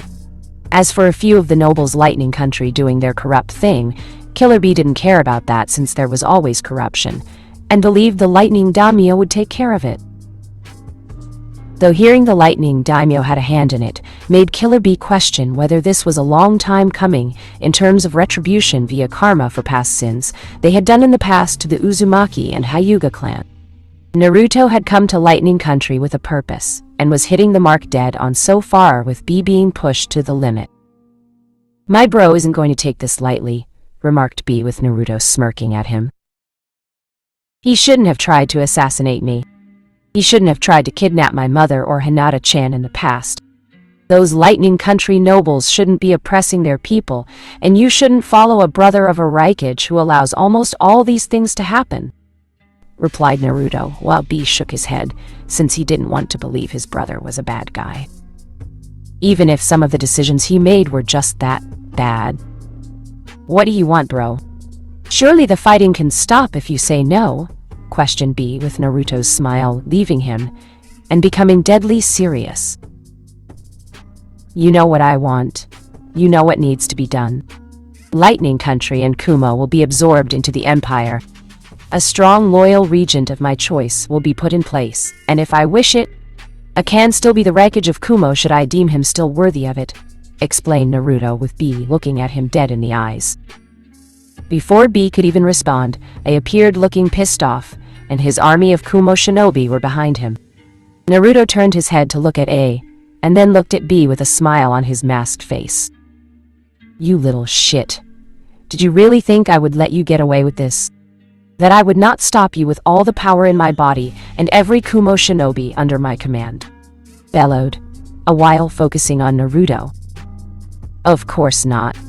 You wouldn't be much of a Raikage if you just rolled over and died at the first sign of invasion, remarked Naruto with moving with his lightning armor on and moving to take the other man's head off with one swing. Only for Naruto to catch the fist and flinching slightly from the impact with the lightning attacking his body. Grinning further, Naruto let his power flow over him, causing a red demonic cloak to cover his body. The injuries he got from B were healing, and the aura fluxed wildly in a fiery-like manner. B gasped like a fish while a snarled and felt his skin was being burned off despite his lightning armor protecting his body from harm. The two soon got into an all-out taijutsu grappling battle to the death. The need to use jutsus, or weapons, didn't even cross their minds. Around them, Kumo's forces were engaging Naruto's own shinobi forces, and at first, the Kumo shinobi were holding their own. Until the extra muscle came crashing into the conflict in the form of the ever-fanatical Kaguya Kimimaro slicing through his enemies, Anko with her giant snake summons. Naruto had a long talk with Snake Boss, summons Manda after Anko summoned him a days following Orochimaru's death, and Newe Yugito, using the Naibai's chakra. The last one surprised the Kumo shinobi the most, as they didn't expect this at all, and to see the Kunoichi now wearing the symbol of the Emperor on her headband instead of their own had a devastating hit on their morale. As for Naruto and A, the two were now competing in a match of strength, their hands grabbing the other, trying to push their enemy back, and their powers clashing violently against them. Their faces were barely an inch from the other, and felt the power from the opposition attack them with the lightning armor attacking Naruto, while Naruto's demonic fire-like aura covering his body attacked A. The ground splintered beneath them, and their roars echoed throughout the battlefield, with nothing else around them, meaning anything in their minds. You won't win here. I won't let you, exclaimed A, as he pushed Naruto back a step, and the young emperor flared his power before pushing back with strength of his own. Fool! I've already won Raikage. The people here will not suffer under my rule. Your corrupt daimyo will fall, and you, my distant kin on my father's side, will fall along with him, exclaimed Naruto with a looking surprised at being called kin of the late Hokage of Konoha. What are you talking about, boy? Demanded A, as he was being pushed back and felt his strength weakening. So you don't know, you have the blood of a Namikaze in you. It explains your ability to move so fast like a god, though in a different manner than my father. It's why the two of you can move fast on an almost equal level. The Namikaze ancestral home is where Kumo is now, and was taken from the clan during the formation of the shinobi villages for the tactical advantages. The natural defenses of the terrain provided, said Naruto before breaking the deadlock between them, and began smashing his fists against the lightning armor. You lie! You're trying to get into my head, challenged A, as he countered Naruto's hit to the face with one of his fists, hitting the Emperor with enough force to send his helmet off his head. I found proof in my clan home. Your ancestor was Namikaze Dedichi, who stayed in Kumo in secret and started a new life in the village, replied Naruto before he head-butting the man in the face. If what you say is true, then I'm entitled to know your father's infamous jutsus he created during the last war, replied A, with Naruto smirking. True if I wished it, but as the Yondaim's only son, and rightful heir to both the clans, I say you will never get them to the end of time, exclaimed Naruto before laughing at A, who looked livid and realized that the younger man was right. The two jutsus the Raikage wanted were indeed Naruto's birthright and his to do with as he saw fit. Even now, the decree he just made about them basically banned A from ever having them in his possession, and learning them for his own use. Even if Naruto died, the way he phrased the ban itself had covered the issue, so it couldn't have either with the Rasengan, or even the Hiroshin no Jutsu used to decimate Iwa years ago. Damn you! Yelled A, as he tried to destroy Naruto, but the Emperor anticipated the move, and dodged the punch before unleashing a volley of his own, and surprising everyone when the Raikage's lightning armor was destroyed after the repeated blows done to it. A stumbled back before being hit by one of Naruto's powerful shoulder tackles, and struggled to get up off the ground. B, help me! Stop him, commanded A, as he saw Naruto walking towards him, and summoned the Wrath Hammer into his hand. This isn't a fight we can win, bro. Our troops look like they are ready to run and go.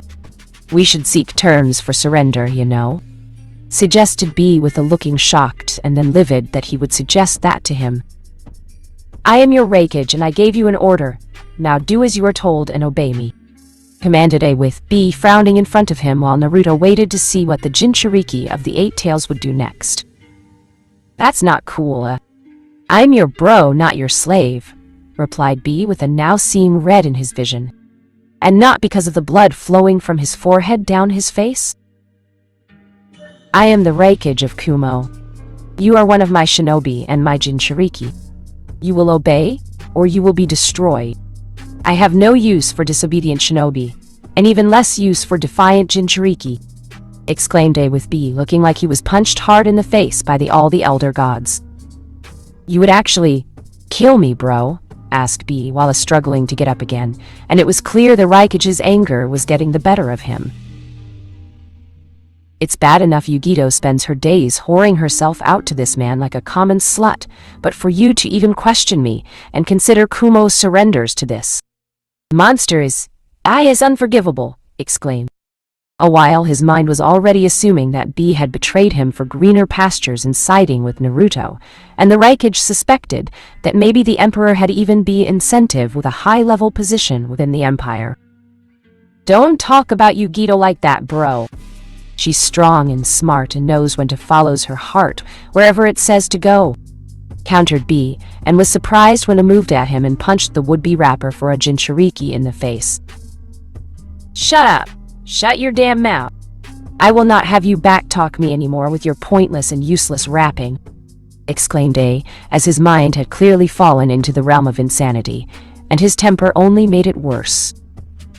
Anything else he wished to say was silenced by Naruto swinging his hammer at his head and sending the man flying before bouncing hard multiple times on the ground. "Disgusting piece of filth!" exclaimed Naruto angrily before moving over to B and helped the man up. "Damn, bro has really lost his mind. He needs to get his head out of his behind," stated B with Naruto smirking at him. "Ungrateful. You ungrateful brat. I embraced you as my brother. I protected you from those that hated you in Kumo, and this is how you repay me." Siding with that monster, bellowed A with B shaking his head at him. "You have to stop, bro.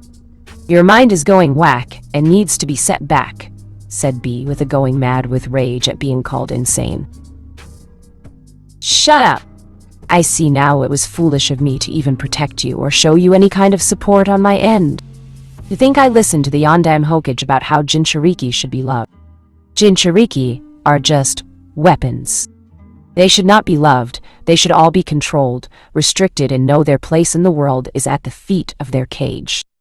Stated a while B closed his eyes in pain and anger at hearing that while Naruto himself looked downright pissed off. "To think you are of my blood on my father's side of the family. It makes me wonder why Daiichi stayed in Kumo. No doubt he was a traitor to his family then, as you are to be now," stated Naruto, while walking toward it with anger on his face. "What do you know? You're just some wannabe emperor wishing to rule this world with dreams of global conquest," countered A with Naruto moving faster. Then his eyes could see and clothesline the Raikage right into the ground. "And the world you know it is better. Its people weak, divided, filled with corrupt power, hungry bakas for leaders. Leaders who let their people suffer and die so they can live a little bit better than everybody else. Or that of their supposed rivals. I will not allow such a world to exist any longer. My dawn as the ruler of this world is fast approaching, and you Raikage of Kumo are not going to stop me from unifying the world under my banner. A banner that will be a symbol of hope, solidarity, unity, and strength to all who see it," exclaimed Naruto with a trying to stand and punch Naruto, but the Emperor caught the fist and broke the arms before kneeing the man in the gut. "Monsters, all of you are monsters, and all that follow you are monster lovers. Love has no place in the shinobi world," said A defiantly while glaring up at Naruto's helmetless face. "Only in your version of the shinobi world. Goodbye, Raikage of Kumo. May your soul find understanding while in the nether realm," replied Naruto before bringing his wrath hammer down on A and crushing the man's skull. "Sorry, my bro went crazy.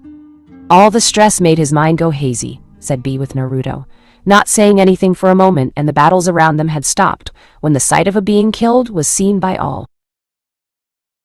"There is no need to apologize, B. As you are now the strongest Kumo shinobi here, I'm placing you in charge of Kumo, and its shinobi for a time," declared Naruto, as his power had rescinded into his body, and let out a tired sigh, while B let out a pain-filled chuckle. "You heard my bro. Move your ass and go," commanded B with the Kumo shinobi around him, and Naruto nodding before they headed back to Kumo to lick their wounds.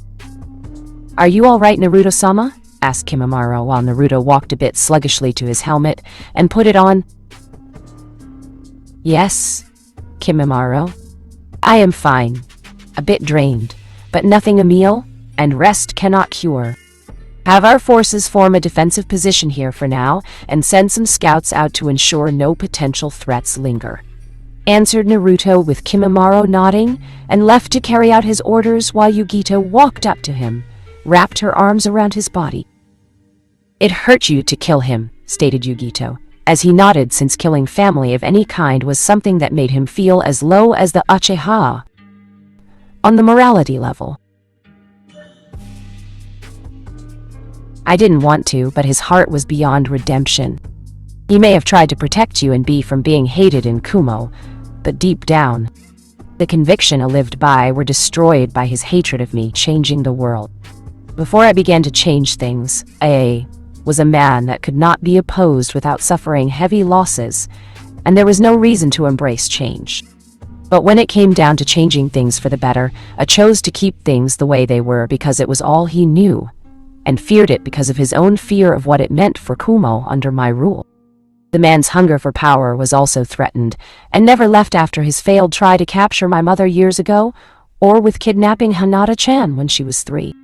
There was always a chance that even if it did join me, the man would have tried to do something I would despise, and make me regret ever sparing him, replied Naruto with Yugito, gently rubbing up against him while purring.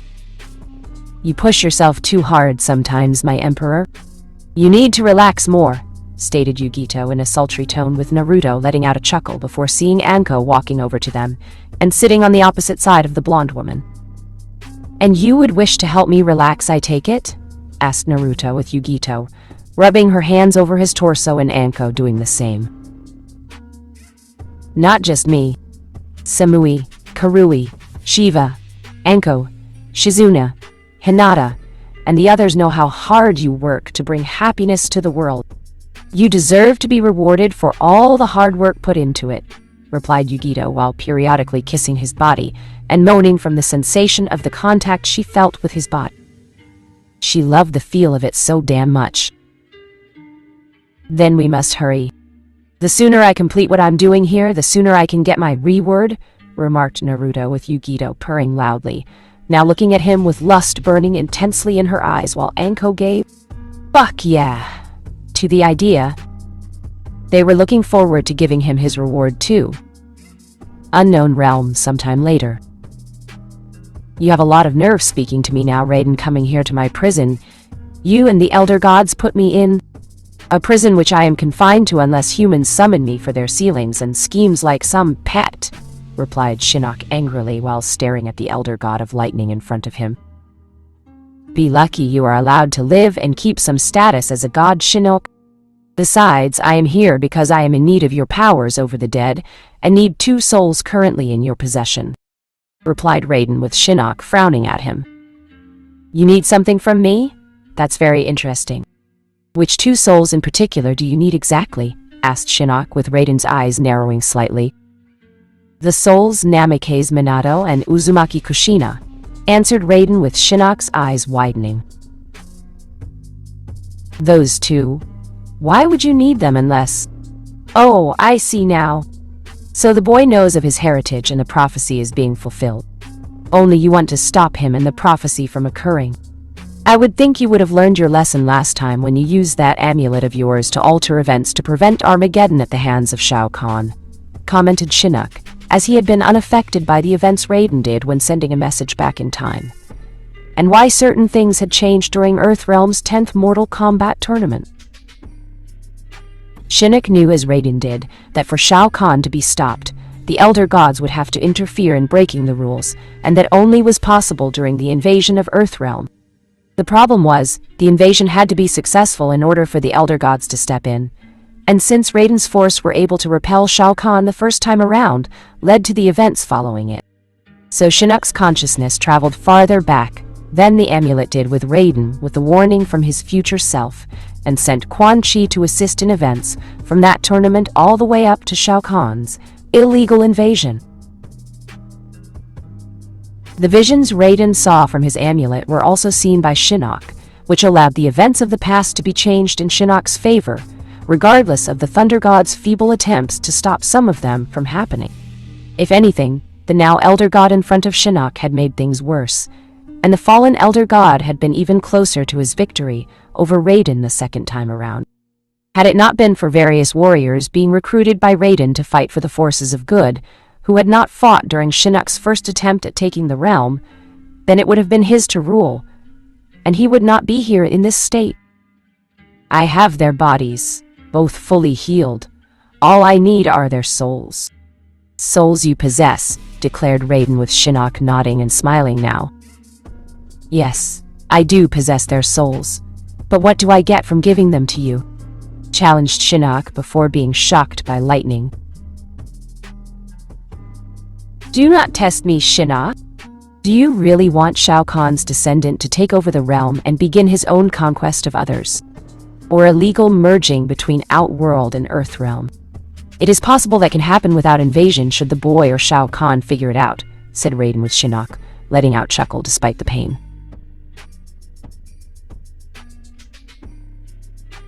I am well aware of how that particular loophole, Raiden. It was I who brought that point before the other elder gods many years when regarding the rules of allowing realms to merge, replied Shinnok with Raiden's eyes sparking more with lightning. Naruto has already married the Shokan Princess Shiva, but she along with the rest of her people went into exodus from Outworld to prevent the tensions between them and the Centaurians from getting worse. However, it has become known to me that Melina has in fact fallen for one Kaguya Kimimaro of Earthrealm with the blessing to court given by both parties they serve, and if the two were to wed, said Raiden, while leaving things unspoken with Shinnok nodding. Then Outworld and Earthrealm would in a sense be allied, and could be merged into one realm without the interference of the Elder Gods. Namely you, concluded Shinnok with Raiden scowling at him. I cannot allow that to happen. One of Naruto's kin won't kill him, so I need the souls of his parents under my command to do it instead, replied Raiden with Shinnok nodding, since those two souls could be enough to weaken, if not kill Naruto given their respected powers. Again, what do I get out of it in return? You must give in order to take, stated Shinnok with Raiden frowning. I will give you the soul of Uchiha Obito, stated Raiden with Shinnok looking at him in surprise. The last surviving student of Namikaze Minato. Oh, that is rich. The student's soul for the teachers I possess. How interesting. But in order to do that, you would have to kill the man in order to have soul to trade with, and I know for a fact given my position that he is not dead, said Shinnok with Raiden, stomping his staff once and lightning shot from the sky to the ground, to reveal a chained, defeated figure of a soul, looking around in surprise. It was Uchiha Obito. What the hell? Where am I? How did I get here? Questioned Obito as he tried to use his Sharingan to use the Kamui, but found it wouldn't work and glared at the Elder God standing next to him. You are being made into a sacrifice mortal. You have become payment for the return of your sensei and his wife to live once again, answered Shinnok with a sense of glee in his voice. What? No, never. I won't be your pawn. My dream of reuniting with my Rin-chan will not be denied, exclaimed Obito as he tried to break out of the chains but found them too strong and could only glare at the two gods. She's dead, mortal. Nothing can change that. Accept it. Do we have a deal? Said Raiden, a tone that told Shinnok he did not care about this mortal's protests. Yes, but only for Namikaze Minato. Not for his wife, Uzumaki Kushina. I need another soul, a female soul to be exact, and of equal value to trade, replied Shinnok with Raiden, not looking pleased to hear that. Done, replied Raiden, knowing he could get Kushina later should Minato fail, since she was an even greater weapon to use against Naruto, since her abilities actually surpassed her husband in certain areas. No, you have no right to use me like this, yelled Obito before his body was absorbed into Shinnok's body, and the soul of Namikaze Minato, with the other half of Kyuubi's chakra coming out with him. What's going on? Asked Minato before he saw his recently repaired body appear via a bolt of lightning, striking the ground and found himself entering it. You have been chosen by myself to combat a great evil threatening your realm, replied Raiden with Minato, looking at him in shock. What? What threat? Who? Who could be worse than the man responsible for causing the Kyuubi to attack Konoha? Asked Minato with Raiden, looking him right in the eyes. Your son, answered Raiden with Minato's eyes widening. What? Naruto? But how? Why? It makes no sense, stated Minato, who was surprised to hear his son had become a threat to the world, and wondered what the hell was going on since his death. I'll explain it to you before. Know that your soul belongs to me to command until you kill him, replied Raiden with Minato looking horrified at the thought. I can't and I won't. You are asking me to kill my own son, and for reasons I have yet to be told by you," said Minato before he was suddenly struck by lightning by the elder god, and found lightning-based chains wrap around his body. "You will be told of your son's actions that have brought about my reasons for this, but to ensure you obey regardless of your opinion on the matter, these lightning chains will bind you to me, and the commands I give will be obeyed," stated Raiden before he vanished with Minato in a flash of lightning. "Foolish move, Raiden. Even after all these years and you have still learned nothing. Your actions will be your own undoing. If the elder gods do not punish you, then Shao Khan's descendant will, and if he's anything like his forefather, you will wish Armageddon had come to pass when it did," said Shinnok before letting out a cruel, wicked laugh that could only be heard from within his confined prison. Chapter 12. The End of an Era. The Sandaime Chuchikage Onoki was a man who had outlived many previous cages throughout the elemental countries from Konoha to Kiri. He was the oldest cage in all of the elemental countries, and considered to be the wisest of them, all due to his fence-sitting ways. He was a man who believed in waiting to see how things progressed, so the best choice in whether to take a side or not in a conflict would be made available to him. It allowed the man to make smart moves when he became the Chuchikage of Iwa, and lead the village to a certain level of prosperity. Of course, it was in his later years that the man was able to make the necessary smart moves, as he had been rather impulsive at times, and still was on occasion. His back now suffered for it too. "All of our guards have been doubled at the walls, Tsuchikage-sama. We will know if the Emperor attacks," said one Iwa Ambu captain with the Chuchikage nodding. "Earth Country is the last country left, just as Iwa is the last shinobi village not under this Emperor's control. Though I doubt such a thing will last for much longer," commented Onoki while his granddaughter was in the room, and was frowning heavily. "This Emperor has single-handedly claimed every major country and shinobi village. It won't be long before he comes for us. The only reason Iwo and Earth Country still stand independently is because our defenses rival Kumo's in terms of being natural, and we can shift things around to our advantage in manipulating the ground around us. We can do far more damage defensively than Kumo could, and this Emperor knows it," said Kurotsuchi with Onoki, nodding and sighing. "It won't last forever. He has veteran ninja on his side. Veterans who have been in Earth Country before during the previous wars and can map out the best routes to take with his army," said Onoki. While Kurotsuchi didn't look entirely convinced they would fall easily to this foe. "How are Han and Roshi? Did the team sent to bring them back to Iwa return?" asked Kurotsuchi with Onoki shaking his head. No, they haven't. That is what worries me the most," replied Onoki, since he knew that Iwa had not treated those two well due to their Jinchuriki status. "It could be the Akatsuki," stated Kurotsuchi with Onoki shaking his head. "No. They have been losing considerable ground during Minato's brat rise to power, and began his various conquests throughout the elemental countries. They no longer have the strength to oppose a shinobi village, much less take a Jinchuriki from one. No. This is the gaki for a proclaimed emperor getting to them both before us and offering them a better life elsewhere if they want it. Clearly those two traitors took it," replied Onoki angrily. "Of course they took it," replied Naruto before emerging from the shadows to the now shocked Tsuchikage's right. "How did you get in here?" demanded Kurotsuchi while getting ready for a fight like her grandfather was doing while floating several feet of the ground. "I'm more than just a solid mass of muscle, old man. Besides, I had help from one of my best spies and infiltrators to ever walk among the realms. He knew when to sneak me in here, and the patrols your ninja go through down to the last second," replied Naruto, while Onoki narrowed his eyes at him. "What do you want? My unconditional surrender of Iwai?" asked Onoki with Naruto just giving an amused shrug. "Perhaps.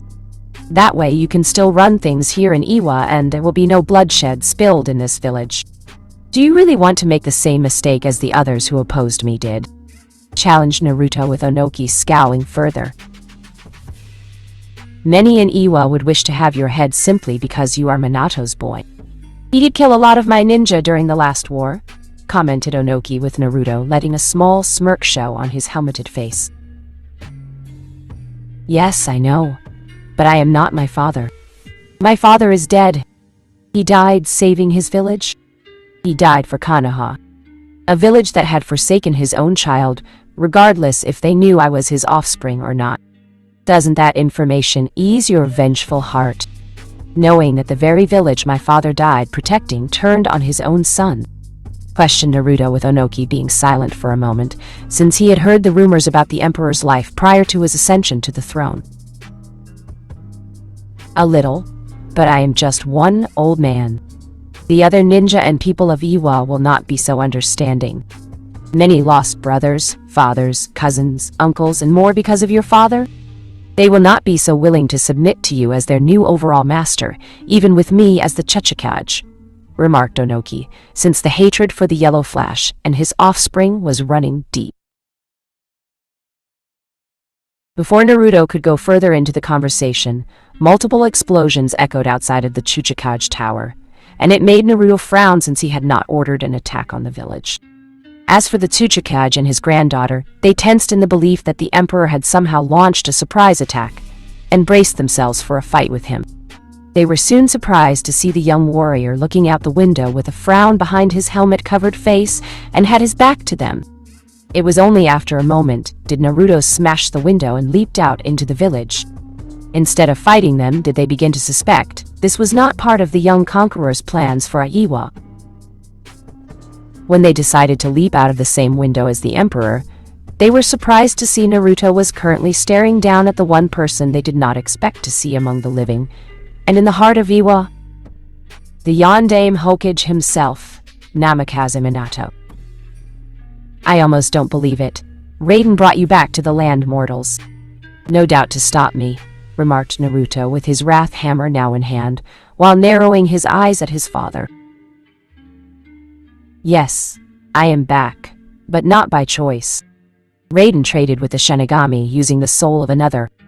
Ironically enough, the trade was myself for Uchiha Obito, my old student, the one responsible for the fox attacking Konoha the night you were born, replied Minato while Naruto's eyes narrowed. I've heard of him. He was supposed to be dead. Like you, remarked Naruto with Minato nodding. I thought he was at the time. I was a Chunin sensei during the Third Shinobi War, and I had gotten a mission report from both his teammates about what happened to him. I had no reason to doubt Obito died when both Kakashi and Rin said a boulder crushed most of his body, replied Minato sadly while Naruto snarled. Do not speak to me about Hate. He made my life miserable for most of my childhood, just like most of Konoha. The village you loved so much showed their true colors when it came to how they felt I should be treated, remarked Naruto with Minato, nodding since Kushina had warned him about that prior to his plan to seal the QB into Naruto when Obito put the Biju under his control to use against the village. I see.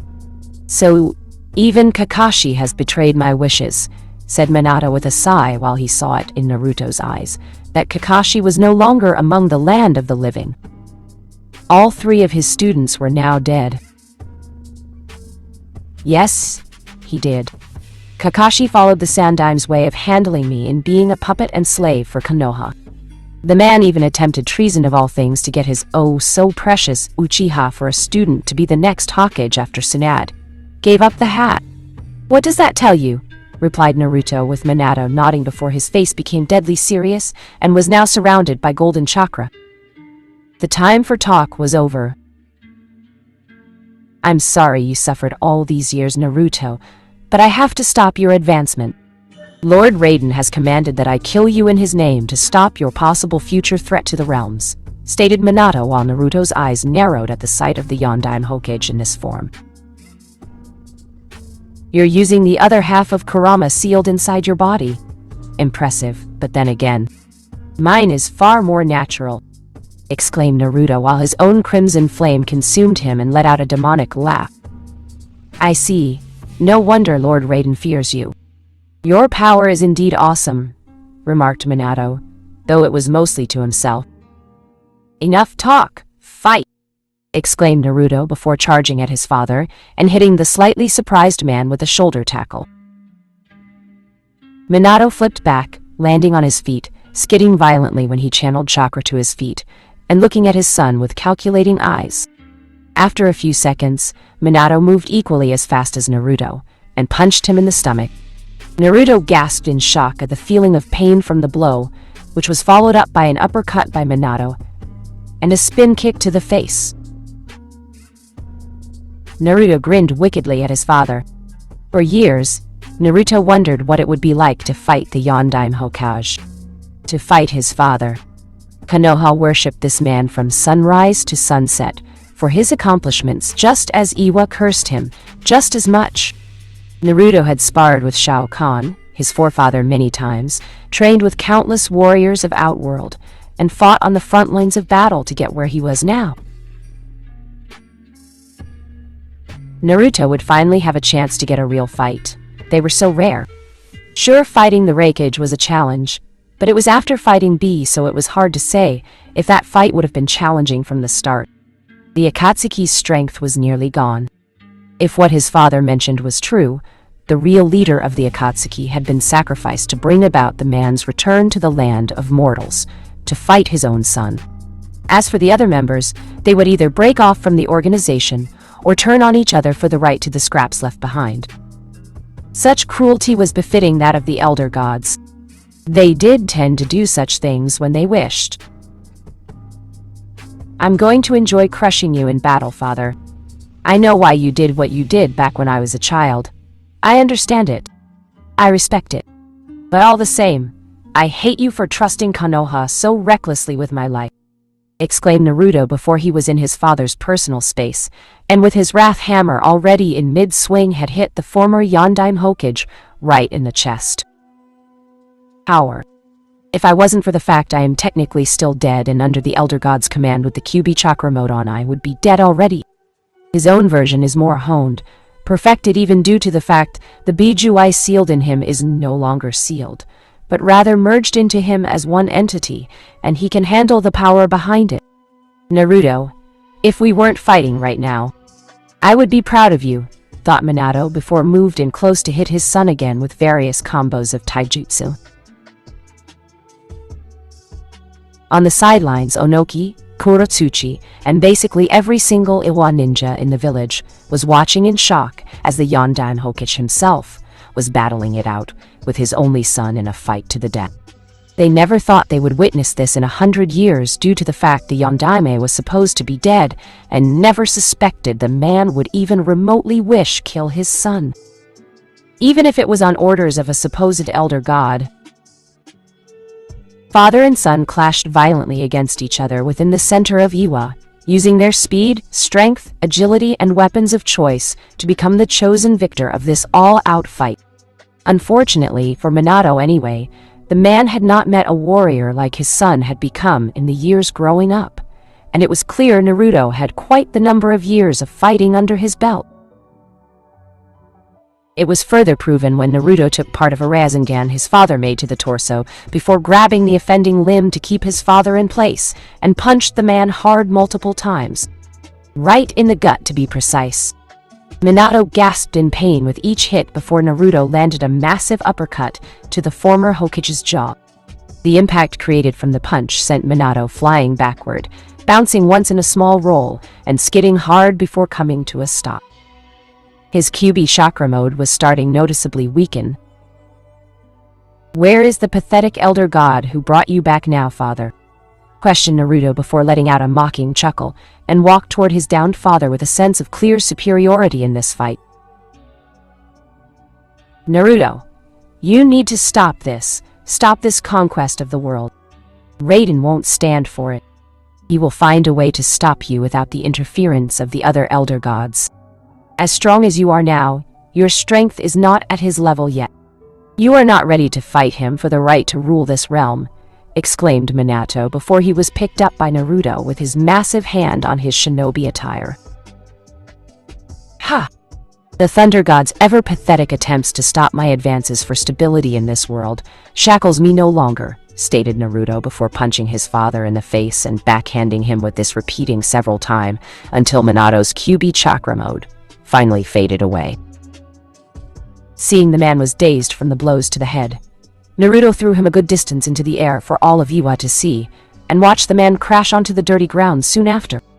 It was clear the former Hokage of Konoha had taken quite the beating, more than anyone had ever seen him take when alive, and even more so now. Naruto, you don't understand. Raiden is afraid you will merge the realms, that you can get around it without the Elder Gods interfering. He fears you will find a loophole in the rules the Elder Gods made about the merging of the realms. He fears you will being the merger of Earthrealm with Outworld, exclaimed Minato while trying to stand, but could not due to his body suffering the abuse his son had landed on him sooner, and could only turn over onto his back.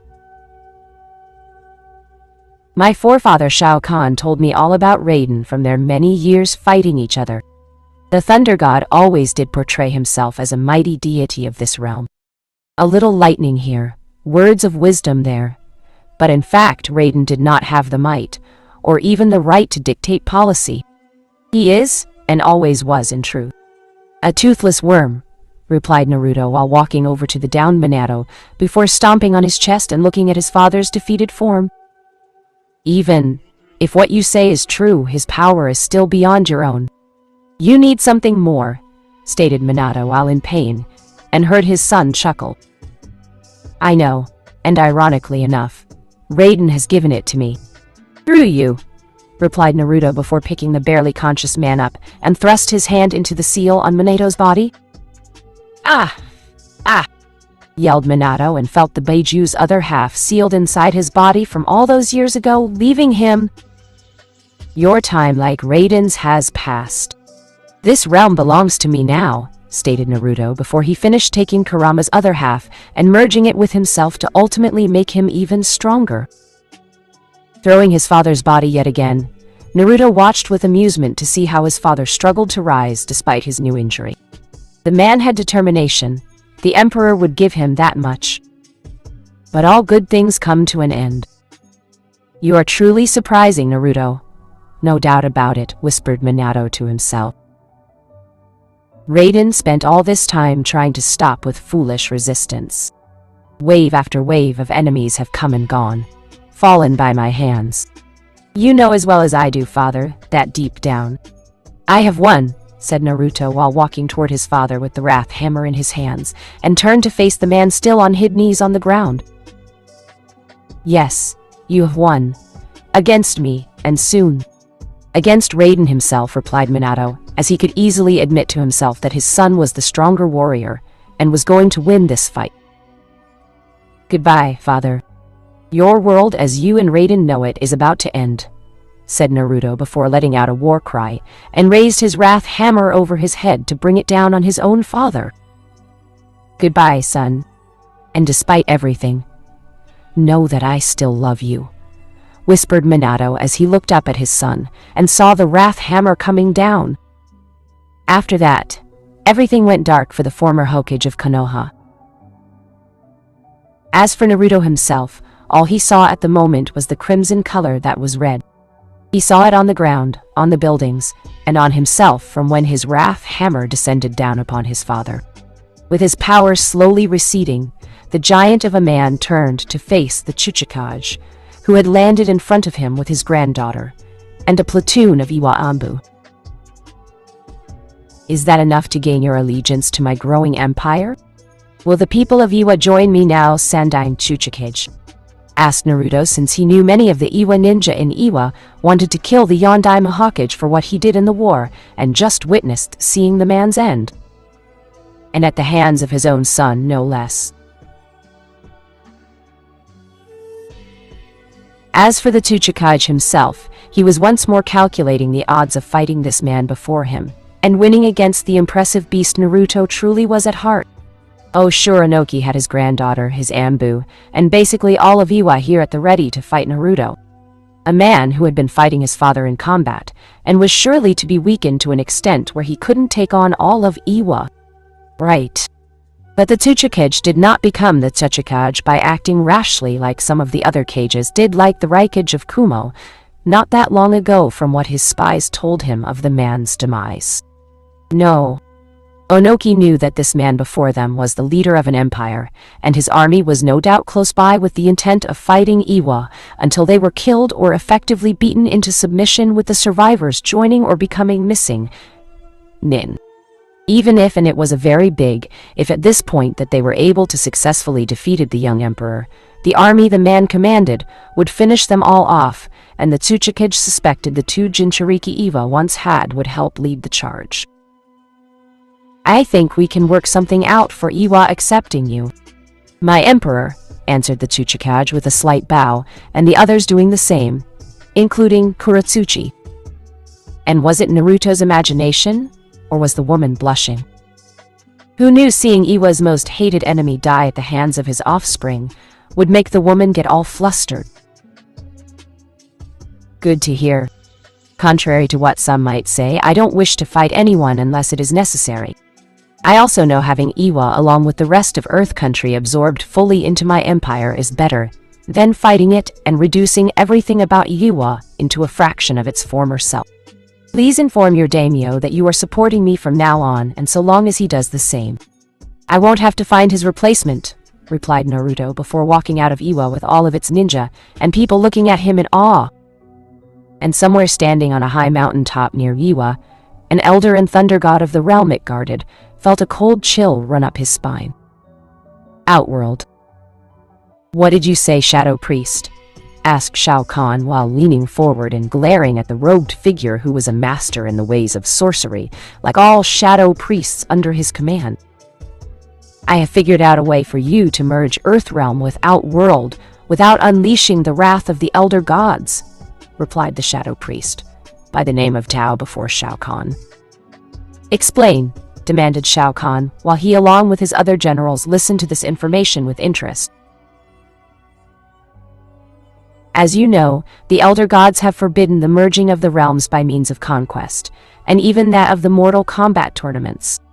As such, any attempt by trying either of these methods would violate the rules the elder gods have set forth, and bring their power down upon the one who broke their rules.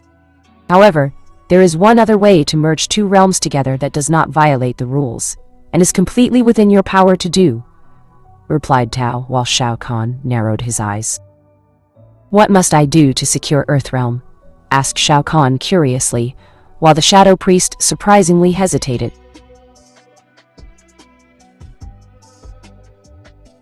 Respectfully, my emperor, the only way for things to be set in motion is you need to die, replied Tao, who soon found himself swarmed by the Tarkatane demons, forced to his knees, and blades all around his body ready to run him through. Only Shao Kahn's massive hand rising quickly to stop them made the demon warriors of Outworld obey.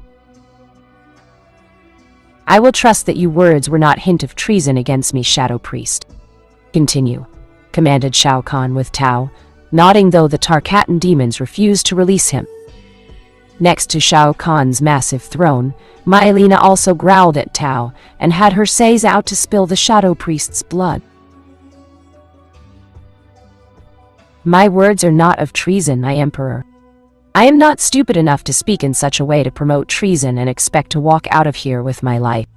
I am merely stating your death is part of a process to merge the realms together, explained Tao, while Shao Kahn didn't like the idea of dying, but was no less interested in how his death would allow the realms to merge without the elder gods unleashing their fury.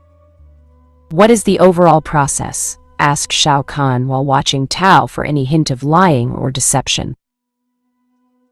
As you are well aware, Melina is the current proclaimed heir to the throne of Outworld, while your bloodline descendant in Earthrealm is increasing own power there, and has made himself an emperor to rule over the lands, started Tao, with Shao Kahn nodding and grinning at how his legacy in Earthrealm was carving out his own empire.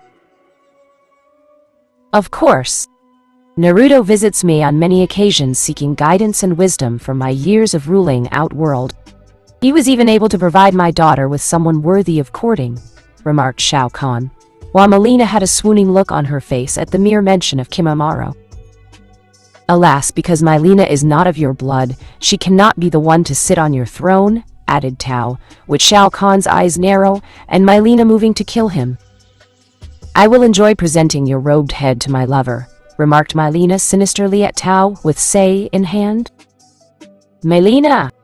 Command Shao Khan, with the woman holding back from striking the shadow priest. For the moment.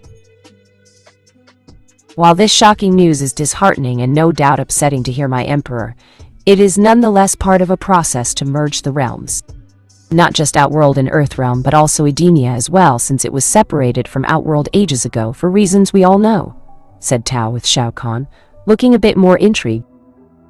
Explain yourself, Shadow Priest. I have yet to see the connection, commanded Shao Khan with his tone telling Tao to get to the point. Yes, my emperor. One of the rare ways known for merging two realms together would be through the union of marriage between sides who are by blood, the ones with the right to rule over their chosen realm. As Mylena is Princess Kitana's twin sister, she is also by blood, able to have a say in what fate should befall Edenia. Seeing as Princess Kitana and Queen Sindel are no longer among the land mortals, Mylena is the now sole heir to the throne and realm of Edenia, meaning she can decide what to do with Edenia regarding whether she wishes to have it merge with another realm, namely the very realm of her beloved by the name of Kimimaro from Earthrealm. With the blessing of their union by Shao Kahn's bloodline legacy already ruling there, the marriage would allow the merging of Edenia and Earthrealm together, explained Tao, while Mylena looked happy to hear that she could take control of Edenia and merge it with Earthrealm, since it would benefit her family. I see. But how does my death help merge Outworld and Earthrealm? Demanded Shao Khan with a hint of annoyance, with his patience getting increasingly thin.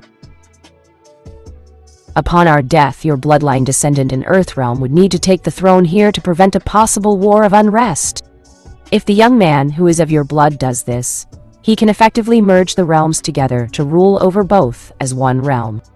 The Elder Gods cannot forbid this in any shape or form, as it does not violate the rules, since Naruto would be the one to rule Outworld by right of succession, replied Tao with Shao Khan, thinking things over in his head.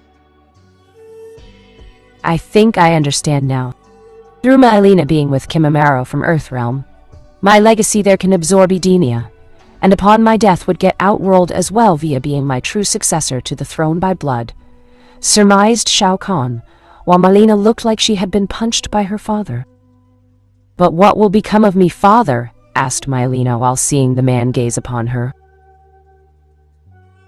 You have little to fear from Naruto, my child. Naruto has always respected you, and will not do anything to jeopardize your happiness with young Kimimaro. In fact, I believe your position within my ranks would strengthen through this marriage with Naruto's most loyal warrior, and both will protect you from any possible threats, said Shao Khan, while Mylena nodded, since she had talked with Naruto on several occasions and had formed a family bond of sorts. It was a bit weird, but what family wasn't? There is still the minor issue of how you are to die for this plan to work, my emperor, spoke Baraka for the first time since hearing this, and made Shao Khan frown at him. Fool! I intend to die the only way befitting an emperor of my station, through mortal combat, exclaimed Shao Khan, knowing that if he was going to die, it was going to be on his terms, and one of a warrior. But who would you face? Who would have the strength to fight you to the death? Asked Baraka, as he had no intention of doing it, and neither did the other generals from the different races of Outworld under his command. The warrior I have chosen for this fight to the death will be none other than Kimimaro, Mylena's lover and future husband, declared Shao Khan, while Mylena looked shocked and a little afraid when hearing that. My Kimimaro, but father, I will not raise a hand against you, protested Mylena, knowing her lover wouldn't dare fight Shao Khan in the belief it would drive the Kaguya clan member and the female Tarkatan Edenian hybrid apart. Kimimaro is a competent warrior. I have seen it myself. If this man wishes to court you and still be your future husband, he will face me in mortal combat, declared Shao Khan, with Mylena looking unsure on how to approach this. On one hand, if Kimimaro won, she would truly gain a husband, but it would cost her a father in the process. If Kimimaro lost, she would still have her father, but lose the only male in all the realms worthy of being her husband. It wasn't fair. I will go and tell him, father. As his woman, it is only fair I be the one to tell him, said Mylena with Shao Khan nodding. Inform Naruto of this situation as well. He must know of what his future holds for him here in Outworld and the merging of our realms, commanded Shao Khan, as he watched Mylena bow, and soon enter a portal that would take her to the intended destination in Earthrealm. With Naruto. Are you sure about this? Asked Naruto with a frown on his face despite it being covered by his own war helmet. Yes. Father wishes this to happen on both counts, replied Mylena, as she had headed straight for the elemental palace that was once just the late fire, Daimyo's castle, which had gone under various construction-based modifications since Naruto took over. Naruto sighed heavily, knowing that no matter what happened, they were going to lose in some shape or form. Neither Naruto or Mylena wanted Shao Khan or Kimimaro to die anytime soon, but it seemed such a decision was out of their hands. For this marriage to happen, much less the merging of three realms in no specific order, this one fight had to happen. I will inform Kimimaro of this. I had hoped to give my forefather an additional legacy or two through me, for him to see my own children grow up before he showed signs of death looming over him. At the very least, Shao Khan will die a warrior's death. When did forefather wish this fight to happen? Replied Naruto with Mylena looking saddened by the fact she would be losing her father in order to gain a husband. Within 2 weeks, I believe. It will happen in the battle arena in Outworld, answered Mylena with Naruto nodding. I sense your concerns in this matter, Mylena. Do not worry, Kimimaro will understand, said Naruto with Mylena smiling behind her pink mask. Let him know I want him to fight at his very best. My father wants him to fight with all of his power. He will accept nothing less from my future husband, said Mylena, as she had wanted to tell him herself. But she was afraid what Kimimaro would do. I will go back to Outworld, Mylena. Go spend time with your father, replied Naruto with Mylena nodding before she left, via the portal to Outworld. If this merging of all three realms does happen, the feud between the Shokan and the Centaurians could return, remarked Shiva, as she turned to see her husband nodding since he had come up with the idea for having her people come to Earthrealm in order to remove such a feud. Be as that may, Shiva, I believe we can avoid such a problem if we handle this matter correctly. As it stands, the Shokan have a high standing through you being my wife. If we are to keep the peace with your rivals, I must have a Centaurian like Motaro as a general of my forces, and ensure they know I value their race, explained Naruto with Shiva not liking it one bit. But she knew he had a point, and didn't protest it. She trusted him to make the right decision after all. Elemental Palace War Room. I never thought I would be planning the end of my future. Father-in-law in this room, said Kimimaro dejectedly after Naruto told him everything here in private, due to no one being around this area unless authorized. Me neither. Mylena is not happy about this situation as well, Kimimaro. However, she wants you to fight her father with everything you've got. So does Shao Khan.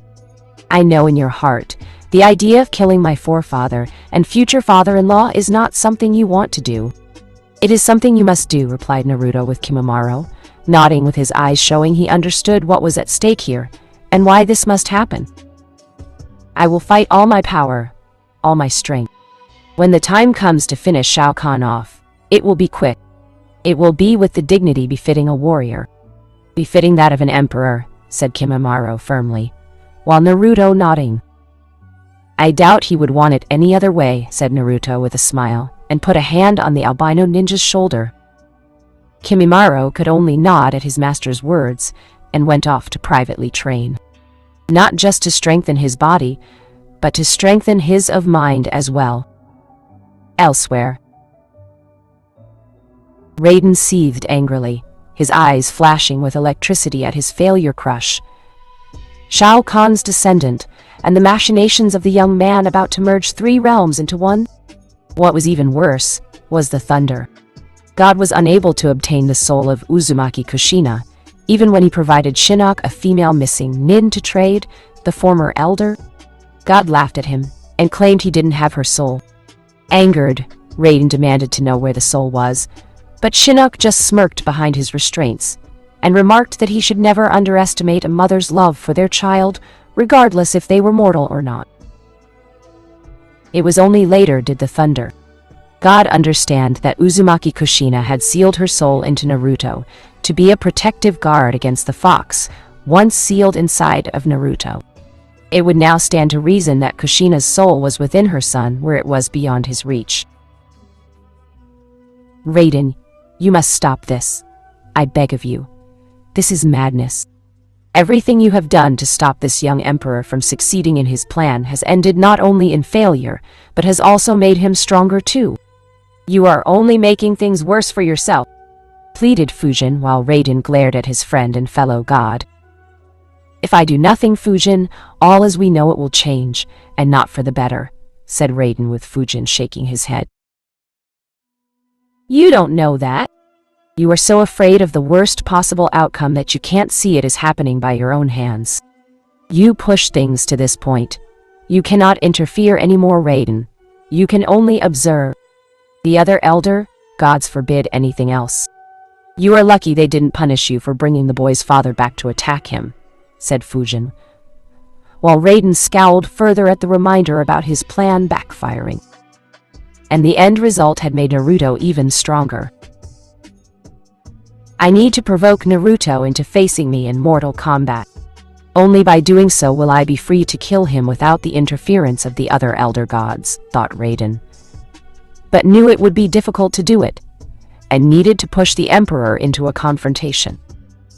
Thinking over his options, Raiden realized that he still could by going after one final Uzumaki not under Naruto's command. Uzumaki Nagato, also known as Pain of the Akatsuki. Crush him, and the Akatsuki as a whole would draw Naruto to him, and the holding of several people hostage would force Shao Kahn's descendant to fight him. Outworld Battle Arena 2 weeks later. Kimimaro stood before Shao Kahn, the giant of a man already there, wrath hammer in hand, and ready for battle. The two warriors stared at each other, burning determination in their eyes. This was a fight to the death. Only one of them could walk away from this. The other would be dead and slowly rotting corpse by the day's end. And yet deep down, neither wanted this, but they had to do it all the same. Kimimaro had finally married Mylena. The two said their sacred vows to each other before Shao Kahn and Naruto, with Mylena offering Edenia to Earthrealm as a dowry and to be merged after the marriage was made. While the two realms merged together as one, Kimimaro went with Mylena to a private area for their honeymoon in Earthrealm that was provided by Naruto, where the two could be alone. The two lovers mated relentlessly in their time together, resting only eat, drink, and regain their lost strength from their time mating. It was during the afterglow of their honeymoon, after finishing their wedding together, did Kimimaro ask Mylena if she could forgive him for what he had to do in the coming week in facing Shao Kahn. That she could still love him after he killed the only real father the female, Tarkatan, Edenian hybrid, had ever known. Mylena, for her part, looked at him with loving and caring eyes, which was a rare thing for her since those eyes were normally filled with rage, bloodlust, and hunger to rip into someone's flesh. The woman told Kimimaro that she knew what was at stake and could not hate him for what was to come. Her father was going to die. It seemed to be written in stone. The way he went out, however, was the man's choice, and who would be the one to end him too? All Mylena could ask of Kimimaro was to fight her father with all his power, and win by giving Shao Kahn a warrior's death. She also told him that her father, after all these years, still had his pride as being the strongest warrior in all of Outworld, and told Kimimaro her father would give his all in their fight. No pulled punches, no holding back. It was going to be an all-out fight to the death, and the Emperor of Outworld was going to make sure that the Kaguya earned his victory. Kimimaro swore to Mylena that he would win, but it would be a victory the man would not enjoy or take pride in. ever! I must do this, for Naruto-sama and for my Linaheim. I must also do this for the realms. Shao Khan-sama also wants this too, despite the plan resulting in his own death. To merge Outworld with Earthrealm, thought Kimimaro while getting into a fighting stance. Hold? Nothing back, Kimimaro. I will accept nothing less from the man who has earned my daughter's heart and hand in marriage, said Shao Khan with Kimimaro, nodding with conviction in his eyes in knowing what needs to be done. Same to you, Shao Khan-sama, no matter what happens. It was an honor fighting you, said Kimimaro with Shao Khan, letting out a small chuckle. Something tells me the honor will be mine, remarked Shao Khan before his eyes now hardened, and got ready for his fight with Kimimaro while Naruto sat in Shao Kahn's chair in the battle arena, and would be the one to supervise this match. Ready, fight! Exclaimed Naruto while bringing his hand down and started the match. One of the most brutal ones in all of Outworld. Kimimaro danced around Shao Khan, summoning bone-like weapons to his hands, and lashing out at the Emperor of Outworld with all of his fury his clan was known for. As for Shao Khan, the man had lost none of his power, or his physical prowess when it came to fighting others. It was one of the reasons he had stayed the Emperor of Outworld for so long, and it showed with his incredible speed matching his awesome strength. Melina watched with sadness in her eyes at the battle taking place, knowing one of the two men fighting in front of her eyes was about to die. Granted, Shao Khan had to die in order to bring about the merging of Outworld and Earthrealm together. The man was not going to go down without fighting, and the Emperor rarely lost to anyone.